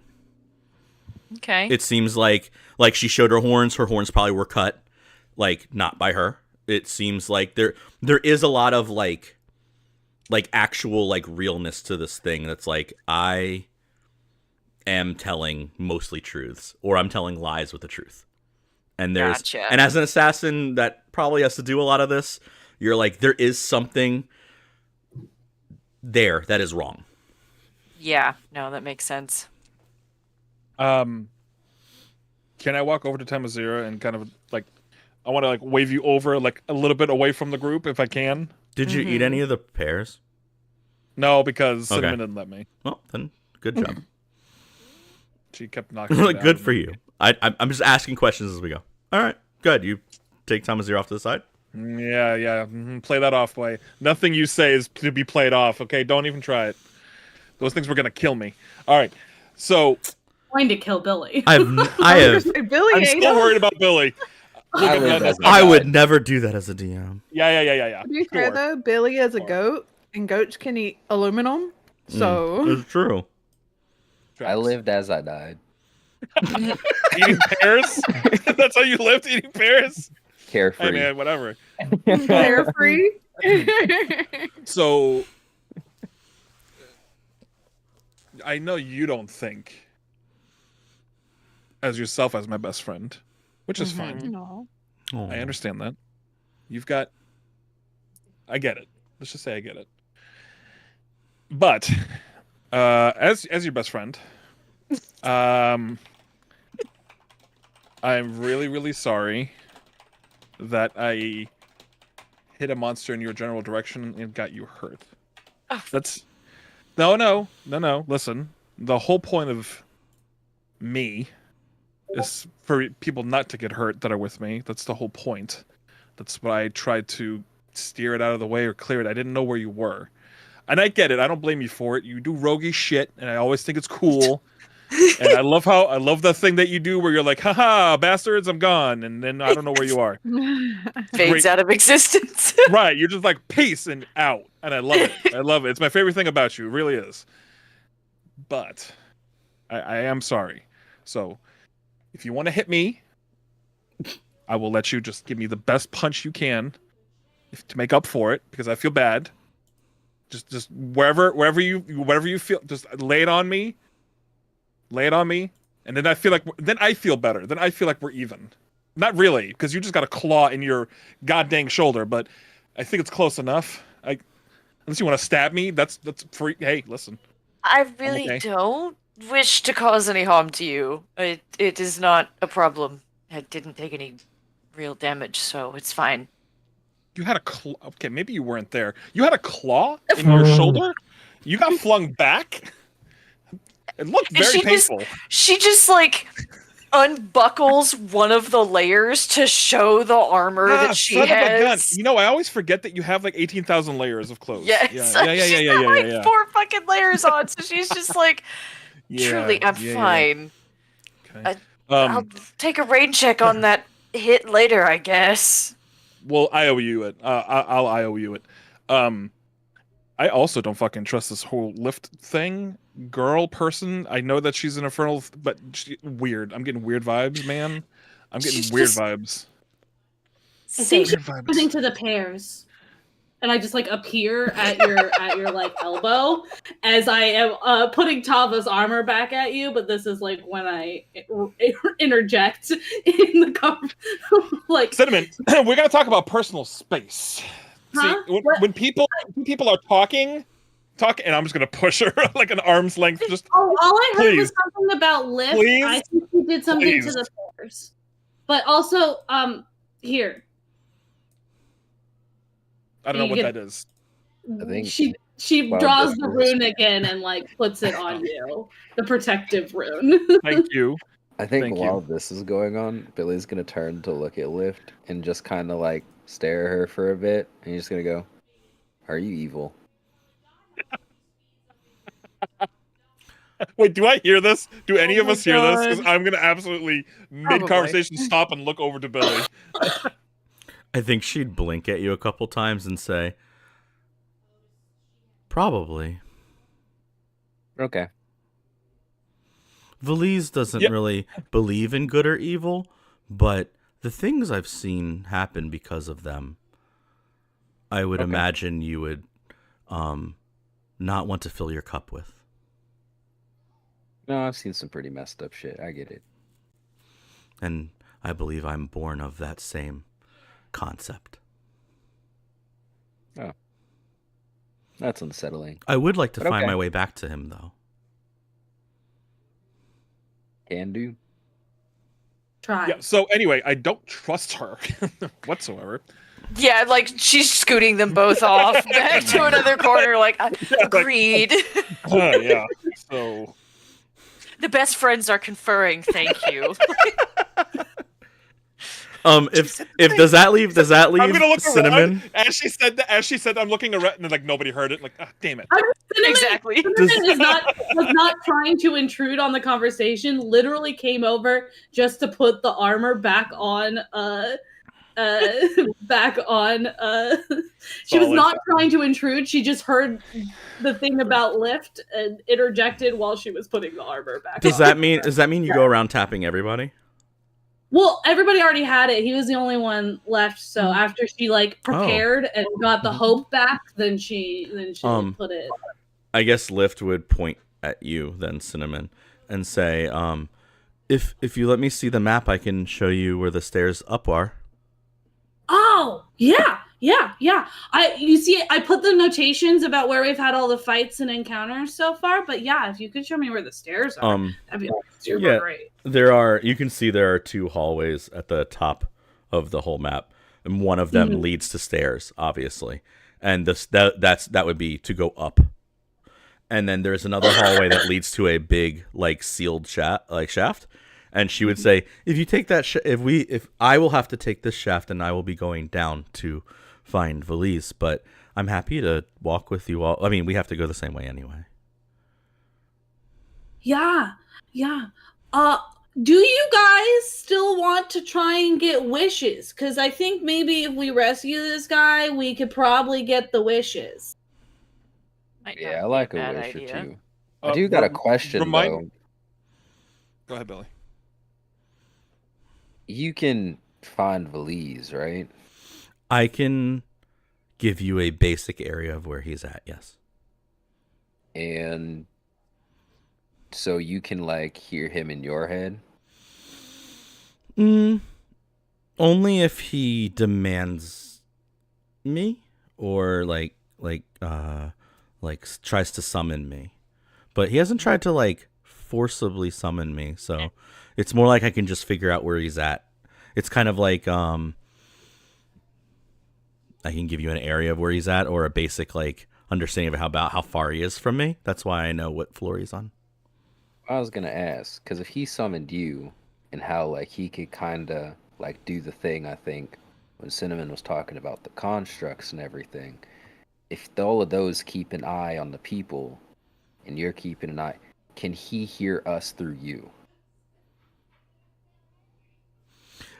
Oh, that's a good question. Lift looks very thoughtful. It's the first time she's broken character, if you want to give it that sentence. And Lift kind of looks around and goes, I've never thought about it before. I will be very frank with you. Once you get to the bottom, once you get on to where I exist for my purposes, we always just assumed he was omnipotent. I do have a follow-up question here, and thank you for bringing this up, Cinnamon. Does anybody actually know if he can actually grant wishes? Yes. And also, for that, and to that fact, okay, great, thank you, Lift. I'm sorry, I don't trust you very much right this second, but it's good confirmation. What's trust anyway? Yeah, what's trust anyway? Yeah, what's... Sure. But he's not just going to grant wishes because we went down to the basement and find him. They never really end up the way they want. The wishes? Yeah. So he does. So it's like a you say a wish, but it's probably too literal, so you get the literal thing and not what you actually meant, kind of a thing. No, it's more like You trade something. yes. You lose something. There's an equal trade amongst the people you're with. And that is what I was getting to, because I knew for a fact nothing in this world is free. There's normally a lot bigger of a group, though. You still came here. I did, but I never really banked on it being, now you get a free wish kind of a deal. Well, obviously it wasn't free. You had to go through the trials to get the wish. That's still nothing, though, compared to a wish. Think about a wish for a second. Think about what you could wish for. I know what. And then think about what you would trade for that wish. Fighting something, I do that every day of the week. That's not a huge thing. I would trade a lot for the wish. So would you trade a lot for the wish?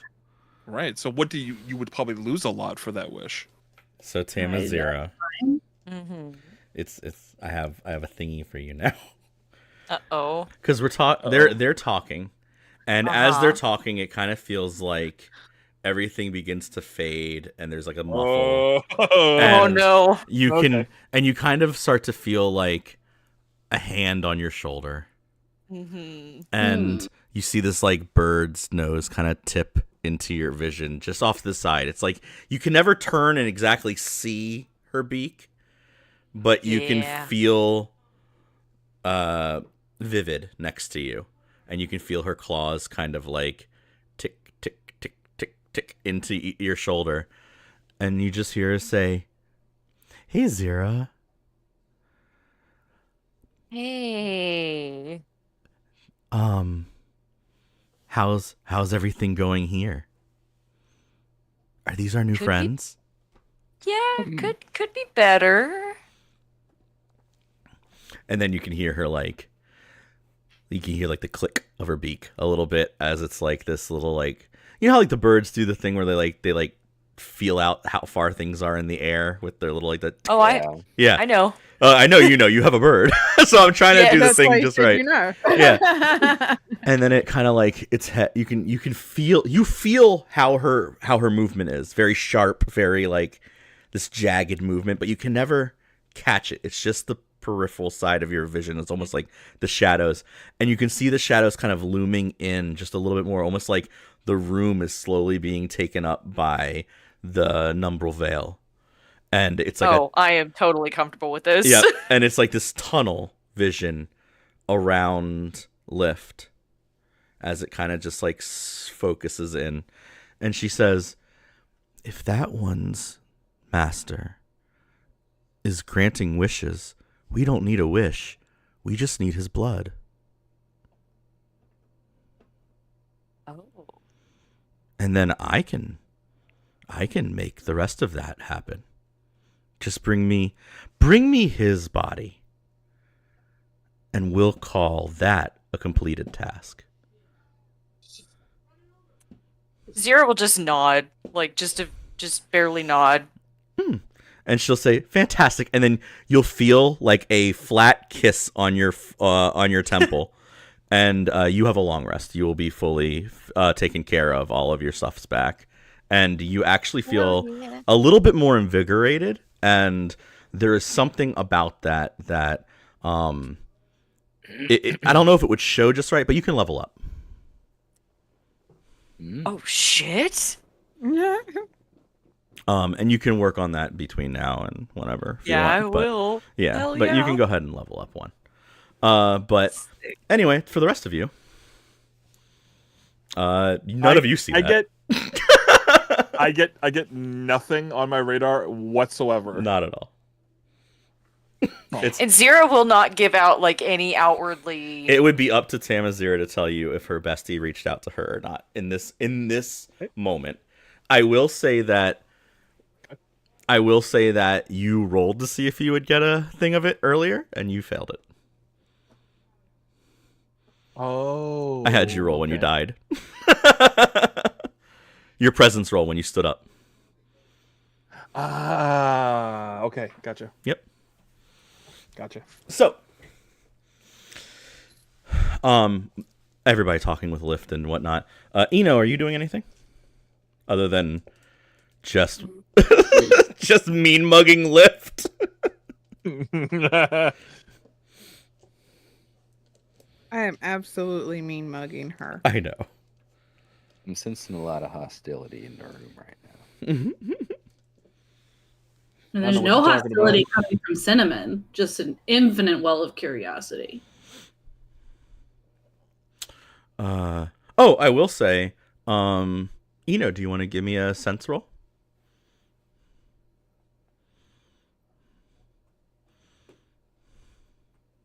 Heh.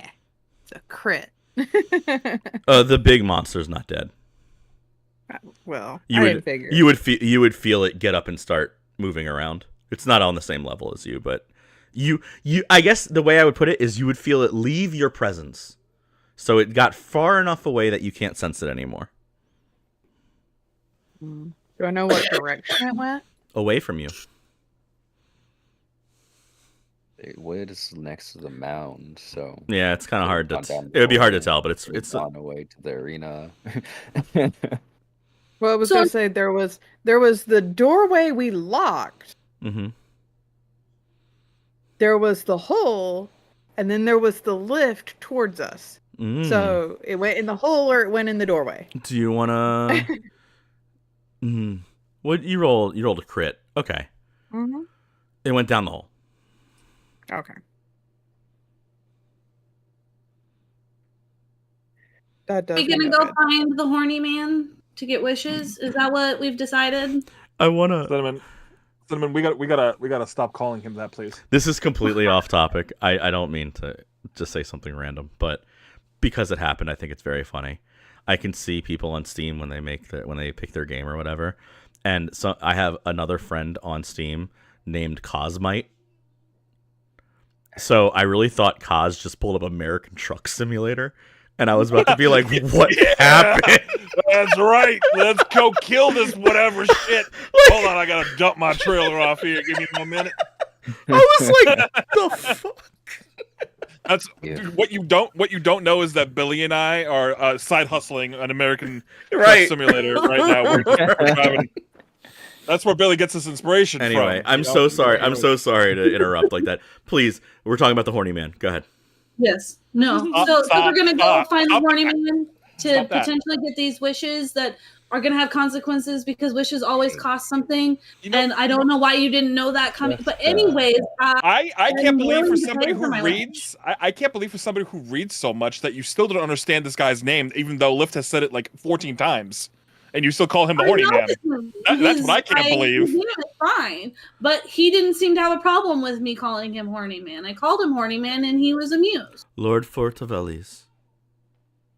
There you go. Yes, I know. Yeah. But I'm calling him horny man then. because I called him horny man, and he didn't tell me I didn't have to. Is it because he So, kept his horns?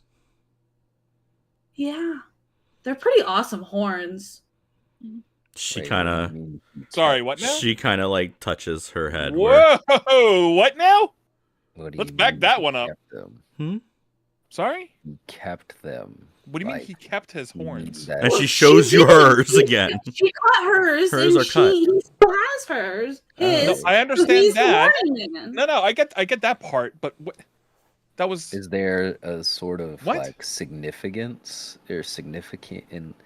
Look, I get keeping I think horns. she was just asking if that's why I call him the horny man. Yeah. And yes, it's because he has horns. I want to roll insight. I am rolling insight for wherever the shit that was 1,000 times over. All right. I'm rolling that. You know what? Presence or instinct? Yeah, they're +1 both, so instinct. Why not? Mm-hmm. You can move on. Mm-hmm. That's a 14 on fear. Wait. I have not used any prayer dice this entire session. Mm-hmm. I would like to spend one of my prayer dice to add to the result. Mm-hmm. Actually, I'm gonna spend. Matter of fact, I'm gonna spend 2. We're gonna do 2, which brings it up to a total of 17 on fear. Mm-hmm. If that's any better, please. You wouldn't notice anything. God dang it. If there was something wrong, you wouldn't notice on a 17 on fear. So we're going after Valise, is what I'm gathering. Did Horny you man. did you roll too? Oh no! Oh, okay, Billy is unbothered. He's like, Billy doesn't just care. Kind of rolling with Okay. it. He's here. Very good. All right. She'll Lift would, if as y'all talk, Lift would just say, "Well, then we have to open the shaft lock. Somebody either needs to break it, or we have to go to Break it? the larger room and get the what is it, the rivet thing." Oh, like to take out the rivets so that you can basically just pull the thing off. Yeah, it's like a key, but it's got like a big arcane motor to it. Wait, Zira? You're sneaky. Can you unlock things? Are you good at that? Yes. Great. So I don't think we need to get the rivet thing. Well, Okay. the unlocking thing was. She said break it. Or unlock it. I guess we could can at blow it least up try. too. wait, real quick. I still have the 4 charges, by the way. Real quick, that's a good point. Is there a table near us by any chance? Oh yeah. I'm gonna pick up a table Okay. and say, break it? Harkening back to the first room we were in when Griff picked up the table. I was ready to smash the door down. Smash? Smash? Could do it. It's not this door. It's the one that's like down this other hallways. Mm-hmm. Yeah, this table's This not door that we heavy. can just I can open. carry it. Well, I can carry the table. carry It's the table. fine. I mean, Unless somebody carry somebody the else table. has some kind of It's like amazing a way really opening big doors. waste of energy though, like a little, like a lot of effort for not a lot of gain. When your friend Zira can just unlock Check the door. for if any of those crates outside are still around. They have the breaching charges. We could set it up quickly. You mean the ones that exploded? Yeah, but there were more crates. There's a whole storage room. There's Maybe that. we can get explosives. Billy, there's a whole storage room, my guy. There's If we're going down, I say we make our own path. We should probably stock up. They could be helpful. Do you want to make more noise? Well, they No, know but- where we are anyway. Is anybody looking at Lift when she says that? I mean, Sure. yeah, I was Yeah, 'cause talking to I'm Liz. not taking my eye for That's the look first at time you'd this see whole Lift time. smile. Is that a Nocle saying, "Do you want to make more noise?" She would kind of. No. There would be almost a chuckle to her. So I think it's more of a in case we need it versus a let's just make a bunch of noise all the time.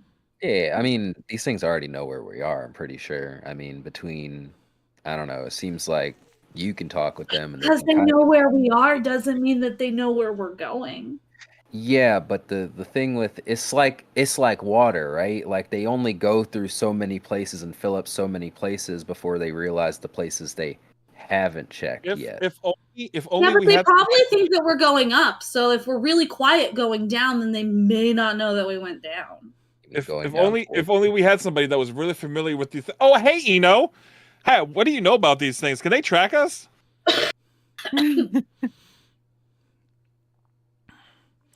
We could animate a corpse and have it run up the stairs.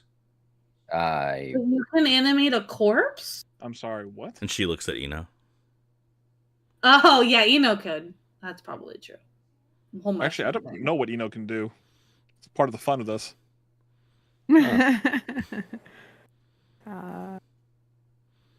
Well, either way, I say we chat on the way.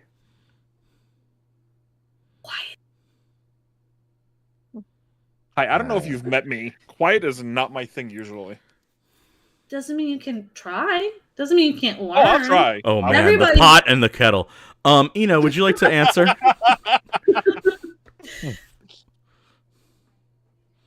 She's kind of.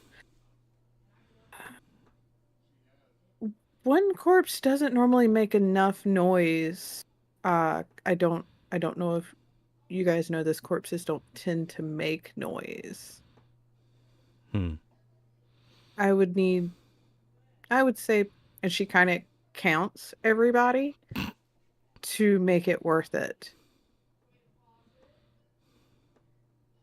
We passed like a bunch of corpses on our way here. So why would you need our corpses to do it? Eno, do you not like us? I feel like we're pretty all right. I mean, yeah. I would need 6 corpses. Well, you can't animate yourself. That's not how that works. No, she's saying. Oh, the familiar. Oh. I love counting. It's okay. Hold on. To the shaft and unlock it because Zira could do that and pick up explosives on the way for just in case. What's the idea here? What are we trying to do? We gotta go down. Trying to go get the horny man. And so what's with all the placing and the charges and the corpses talk then? Okay. From what I understand when it comes to busting this bunker open is that the shaft we need to get into is currently locked, which means either we have to break it open or unlock it. There's an emergency exit or emergency lock or rivet mechanical whatever thing that Lift was talking about that's in a separate room. But if we have the charges or the strength, we can just bust it and go down the actual shaft. Zira. But it would be best really if good at unlocking things. Exactly, Okay. and it would be best is if much quieter. That's assuming that she is able to lift and unlock something that the emergency key is a mechanical rune-based heavy duty I was about to say, thank you. I was about to say that. That's why I've been saying strength, in case you haven't been paying attention. And this is my familiarity when it comes to busting into things. When someone says that we have to break something and the girl is able to carry Grev, we probably got to break it open. She didn't say we have to break it. Point. She said unlock or break it. Well, we're not going to find out by chatting part here, so why don't you cut your yapping, cut your jawing, and let's get the moving so we can go take a look. I said let's go like 2 minutes ago. And we're going. And we're going. And we're walking and talking at this point, I think, because I don't think we're just standing here. I'm not talking. Y'all are talking. Lift is while they're all commotion. Lift will look at Tamazir and say, "Did you eat? Do you want some granola?" Thank you. I have rations. Okay, and then she'll eat some of the granola and turn around. This granola and pear thing, man. I don't trust any food this lady's gonna give me. I was going to say, I don't trust anything in here. I am the rogue. I am like not trusting of anybody. No. So No. Oh goodness. So we have to go downstairs. But the first problem is, how do we get downstairs if there's a giant hole in this hallway? What's your question? There's not a hole in this hallway. What's your We question? don't have to go back in that hallway. If you look at the map, we're trying to get to where D is. Yeah. What's your question? Oh. Okay. 1 second, guys. What's your question, Oakley? In character. Yeah. She does. I have a question though. Hmm. Why are we looking for the guy that makes demon deals? Because I want my wish. We all But wanted is a wishes. wish with a demon truly? That's what I've been Honestly, saying. I was just going with the group. Be entirely honest, I would climb out of here if everyone else wasn't heading down. But I don't know my chances going up as much as down, so stick Hey, with the masses. I'm Uh, interested in going down for other reasons. Let's see here. Billy, 10 o'clock. Billy, I have a question for you. Actually, I'm saying this quietly, by the way, if I can, keeping in mind that we're supposed to be quiet. Um, you don't have to answer this, by the way. Totally fair if you don't want to say anything. Yeah. What would you wish for? What would I wish for? Yeah. Bigger boat. Okay. Okay. Let me. I love it. Okay. Okay. Let me make sure I follow this because sometimes I have trouble following. All right. You want to wish with a demon deal for a Yeah. bigger boat. Yeah. Uh-huh. And you can't get a bigger boat because I would love to interject real fast. I just because this is so funny. To interject in this also, you would Bigger know boat. that nobody like, and when I say nobody, I mean minuscule amounts. Like you could count the number of boats that have gone out into the ocean and come back safely on one hand in the history of Sal'Terra. Like, there are no ocean voyaging crafts as far as this land mass knows. Ever. There has never been a Okay. boat to cross the ocean. There has never been, like, they go around Sal'Terra, like, but they stay within reason close to shore. Like nowadays you could get a boat and go off into the ocean and say, "Oh, I don't see the shoreline anymore." If you did that here on Sal'Terra, most likely you're gone forever. Billy, are you trying to go into the ocean? No, I just want to be able to carry more cargo. More cargo, more sales, Okay, more sales, so better my trade, question- better trade, Right, better right. crew. Totally. Yeah. Okay, gotcha. Okay. It's just to hear people talk about a boat is like also jarring. Is the idea is like because the ocean is like a void of just death as far as people Yeah, know. yeah. All right, Right. cool. During this moment, I would like to say that Lift will pipe up one more time. And This should be because you said demon deals multiple times, and everybody has talked about this, and Lift will specifically say, I mean, you all have already been writing the contracts, so might as well go sign them, right? Good. Cinnamon. Since demon deals got mentioned, because she didn't know that, but now that that's been said, it feels right. She's just running through anything she's ever read about demons and deals and contracts, and just trying to put together any kind of pieces, like in her brain as we're walking. Cool. About what this might. Are you also Yeah. unlocking the door for everybody? Oh yeah, no, it was set. It was set so that all of us could go, because Runic Lock says that Beautiful. the object can be opened by I would anyone besides the ones I choose. I would say she So- says this. She says this in the room before Lift leaves the room. She would say, "You've already started writing all the contracts. You might as well sign them." What does that even mean? Just So, yeah, Exactly. just showing up here and offering to be in Valise's games. You've started writing your contracts. Right. So maybe this is where the disconnect is left, but we have a choice. We can choose not to participate. I can choose to walk away right now if I wanted to. You could, And yes. I would be no worse for the wear. Well, maybe. I don't have to sign anything. I've never seen anybody leave. Can I make a That check? doesn't mean it's not possible, though. You're right. We could try. We could. Okay. Okay. Could I Full make a agreement. check about whether I know anything, especially now that it has been confirmed that we've already started our contract, about if it's possible to get out, or if that means that either we accomplish, like earn the wish or die, or whatever. If I would know anything about that. Yeah, give me a knowledge roll. Great. I am going to mark a stress to double. I've read about this, and I'm going to use my Seaborn token. Hey, you know what? I'll give you one of my prayer dice. Go ahead and add a +2 to that. And you know what? I will spend a hope here, and I will give her advantage on this, and I'll flavor this as Billy digging through his own little weird, obscure list of memories of things he's heard on voyages and heists. This will be against Valise's difficulty. Oh, shit. Take all the stuff. Take all the things. Oh, man.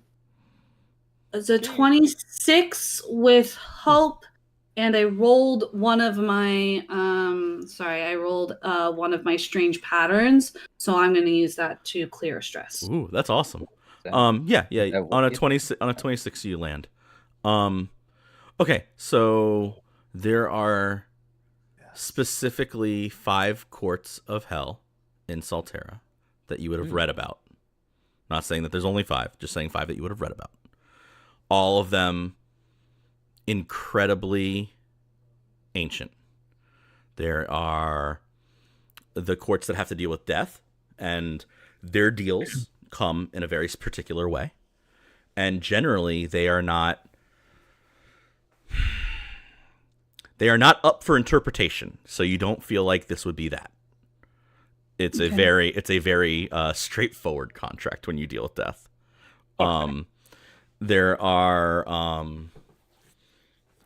There's the Court of Avarice or Greed, which those demons haven't really been talked to or heard about in a long, long time. And they don't normally grant wishes. They normally they barter or make trades for things on large scales. So this would be like, oh, you want to become a king? I'll give you all the stuff you need to become a king, but after you become a king, I get to decide certain things about your kingdom, type of shit. Mm-hmm. Or like this would be making a deal with the Court of Avarice would be like, I want enough power to conquer a region, but I will make sure that it is in your name, sort of thing. That's very rare, and it's been a long time since anybody's ever heard of such a thing. Before Cinderlace, so ages ago. There are 2 that this could possibly be, and then 1 that would be very weird. But we'll talk about each of them anyway. There is the Court of the In-Between, which would be the weird one. Or what they are called are the Witches of the Umbral Veil. And these witches tend to make deals with people, but they always come at like a heavy price, and they don't normally, you have to kind of like find yourself in limbo to make those deals, and working with them is never really like they're the type, it would be like working with a hag from D&D, where you're like, okay, let me do this thing, but they always have like their own like wild scheme going on. Yeah. Right. And but this kind of fits that bill a little bit. And then there are talks of these demons that come from the outer edges of the hells, that when they make deals with you, they tend to deal with not just you, but like all of the souls of your family.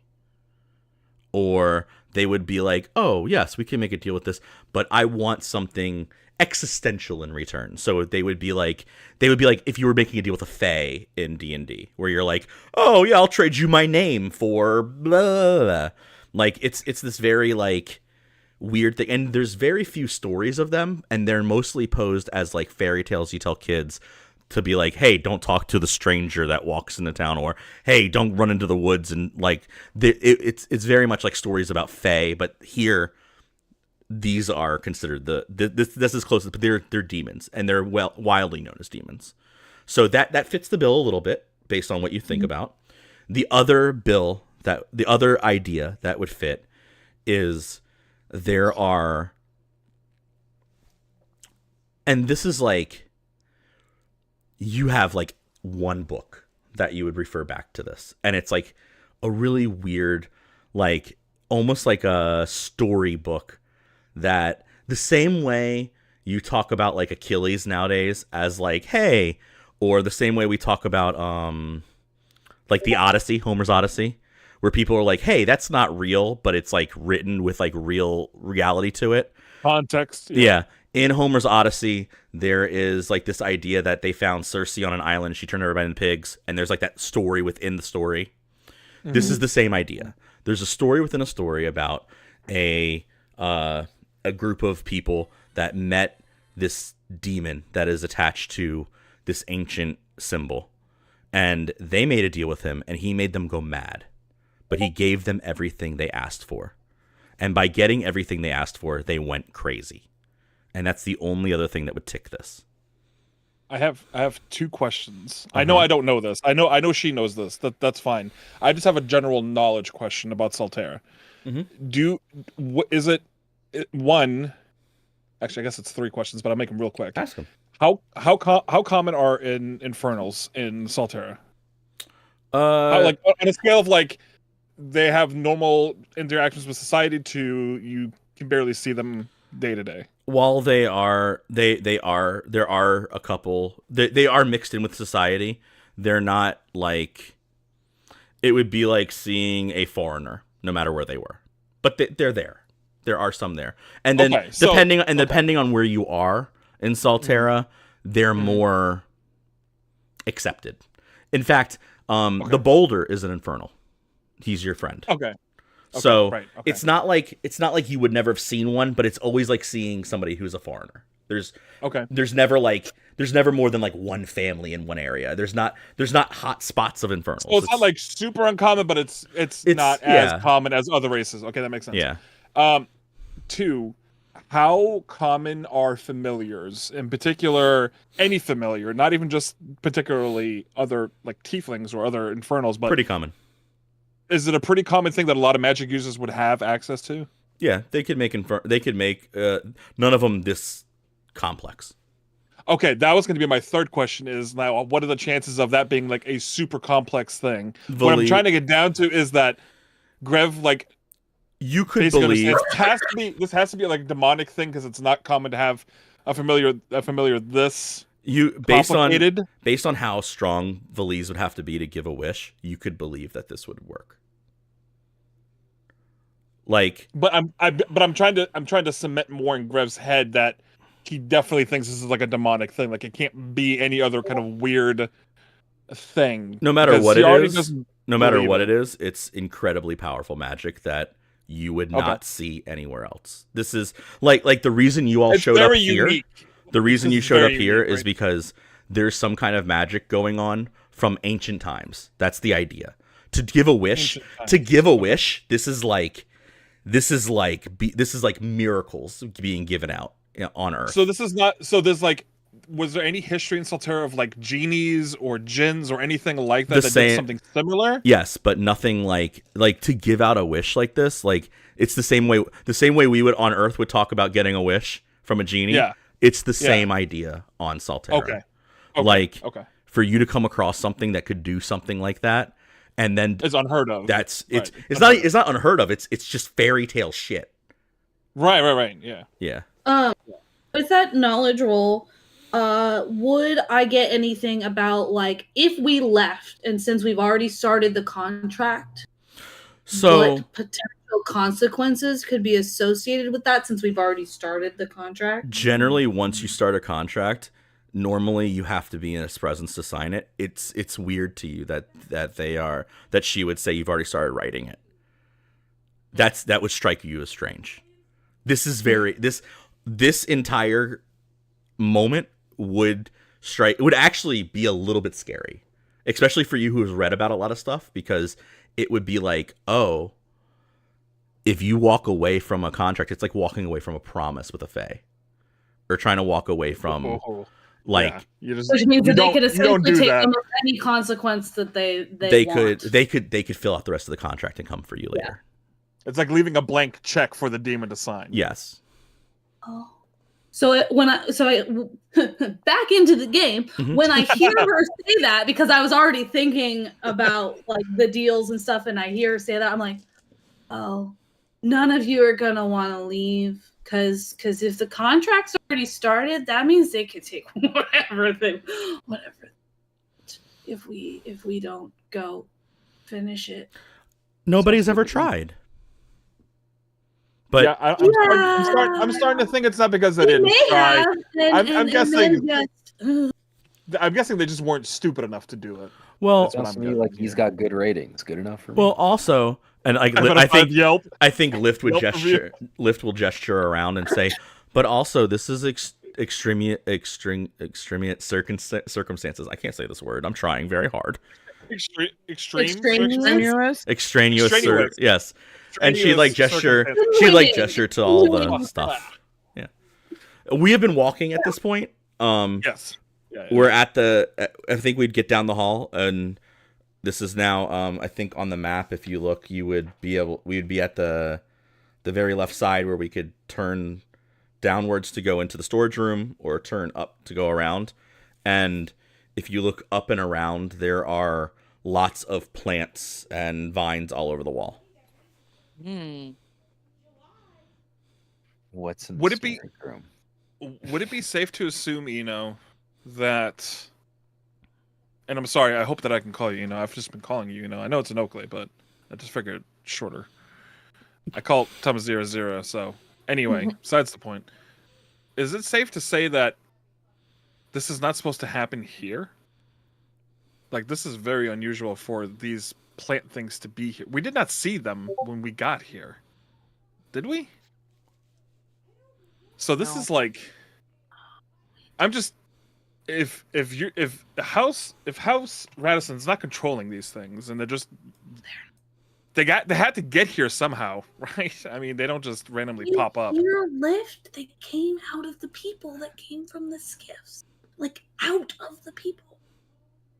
Right, but somebody still had to put it there. Somebody had to plant that in them, so... I said not to eat the fruit. Anyway... Why are you whispering? No, Clay, do you want to answer? She kind of looks at Cinnamon for a moment. She says, "You inhale spores." Well, we're all fucked. Sounds like it. It's not right. the food. We didn't do anything to the food. Okay. To answer Billy, there are just boxes of different things. There are a couple crates of these explosives, and when I say a couple, I mean like 10, more than you all could carry.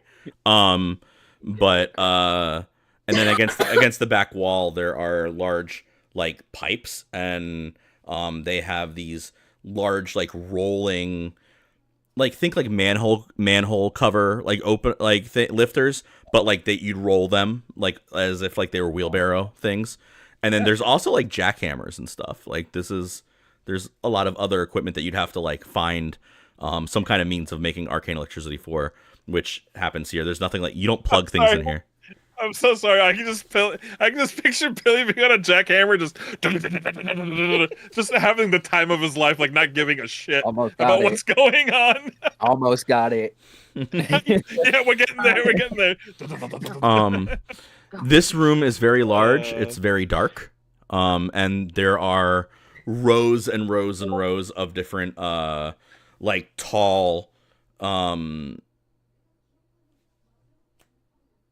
separate dividers in the room. So you all would have to walk to the back wall and go through the think 6 dividers, kind of like a warehouse type of thing. Shelving units type stuff like that. So you could see through them a little bit, but this is definitely a room that is not lit up. And so you would have to get to the back wall if you wanted to get this and wheelbarrow out this thing.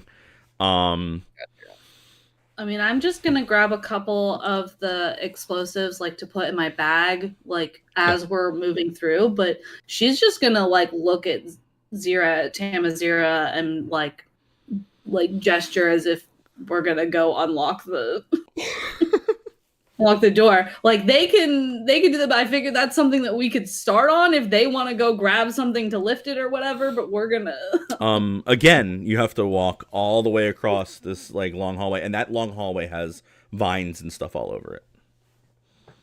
Are arcane locks like a common thing in Sal'Terra? Is it like a common like It's safety thing that people use, or is it something pretty unique? This is see, I'd say it's not unique, but it's like it's only common to places that it's common. It's hard for me to give you like a good example. No, I get what you mean. Okay. No, I totally get what you mean. Yeah, like but a vault, like vaults are only common in banks, for example. Like the mechanism and stuff is like specific to the place. also because of And the the pie safe. Yeah, there you go. because Yeah. my lord, because of the because of the grand trade route that the Three Rings has created, there are arcane locks on each of the nodes, so everybody knows what one is because the grand trade route is used by all of Sal'Terra. So like when I say they're common, that like it's common knowledge, using them would not happen in a small village. So my guess is that Tamazira wouldn't attempt to unlock an arcane lock that she knows couldn't be unlocked in like a mechanical way. Where is what I'm getting at. Tamazira comes from, she probably has learned how to do this. Yep. Okay, gotcha. Cinnamon's gonna look at Tamazira and just be like, we should probably try not to touch the plants as we move through this hallway. Probably not touch the plant. So, question. Mm-hmm. My shadow step basically says that I can teleport myself far away. Mm-hmm. Roughly how far can I teleport? It would take 2 teleports to get down the hallway. Okay. Teleport to the next campaign. You would. I'm getting far away. From where you are, you would teleport to the end of it looks like there's like a half a room at the edge of the other hallway. You teleport there, and then you have to teleport all the way to the next wall. Are both sections of the hallway like equally crowded with plants, or is one section heavier than the other? The closer section's heavier. Yeah. Then I'll use Arcane Door to skip like the first section if the second section looks a little easier to travel. I think Billy is gonna turn to Lift for a moment and kind of look at her. Question. If a fire were to go off in the tunnels, would someone need to manually put that out, or is there a system for fires within the tunnels? I don't think the tunnels have ever been on fire. It's mostly stone. There's no system in place. No system in place. Not that I know of. You don't know if there's anything like for fires or...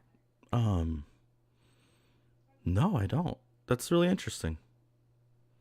I think Billy's gonna take a look through like the storage room since he's kind of here, and I think he's just gonna try and see if he can find anything that might be like a fire retardant or anything. I will aid him if I can because Grev's not doing anything right now, so I'm gonna aid Billy in looking. You all make your knowledge rolls for looking through stuff. Billy, make yours with advantage because of Grev. You two are going to teleport, so I guess you don't have to roll teleport. You have to roll teleport. I do. I rolled a crit on very mine, good. So. That would Me be too. On knowledge, sorry. So both of you who are teleporting, just give me a hide roll. Okay. And then, and Oakley, what are you doing during all this?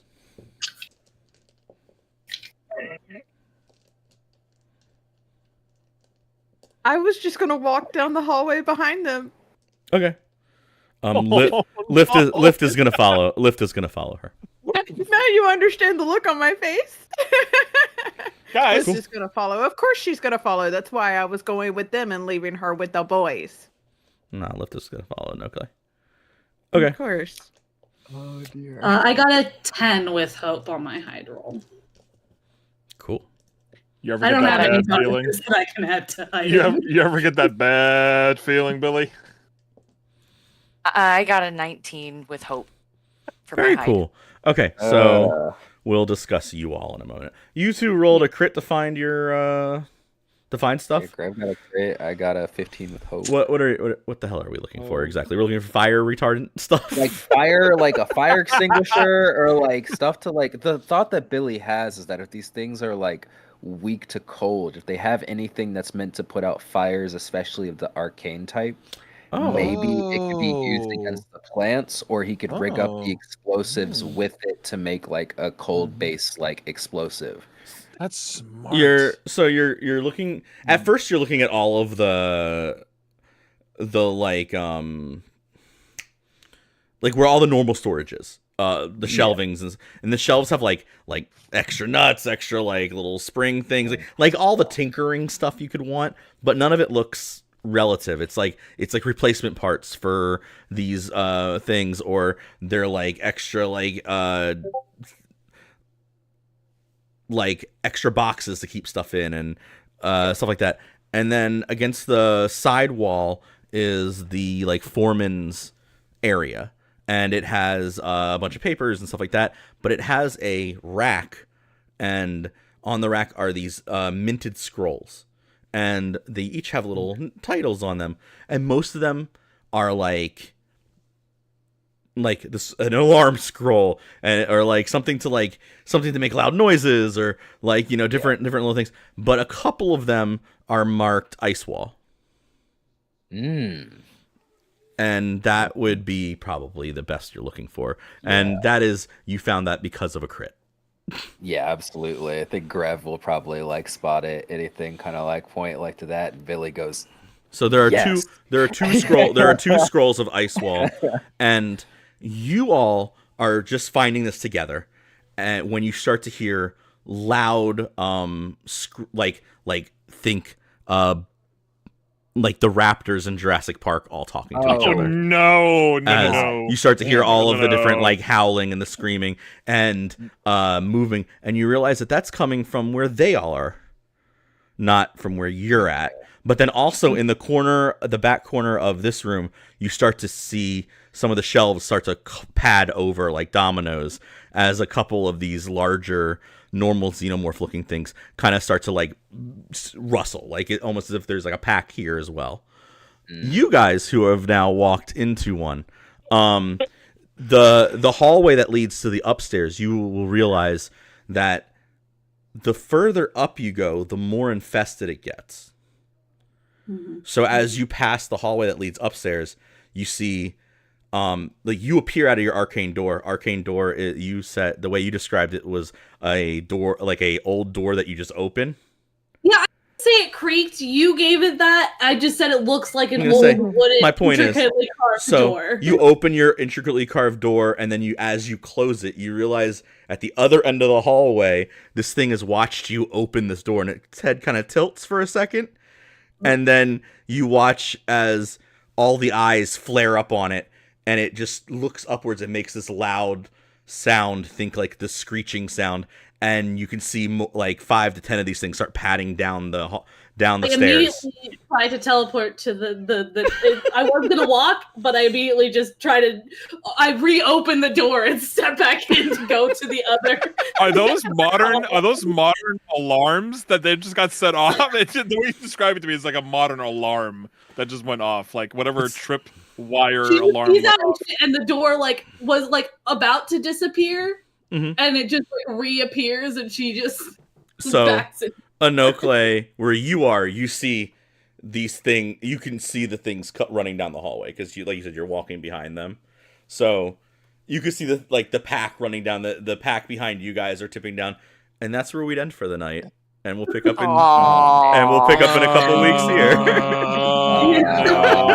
So we have a couple of weeks to stew in our mistakes. Great. But anyway, thank you all for showing up for episode 2. Thank you. We love everybody, and we will see you all again soon. See you later. Thank you. Bye.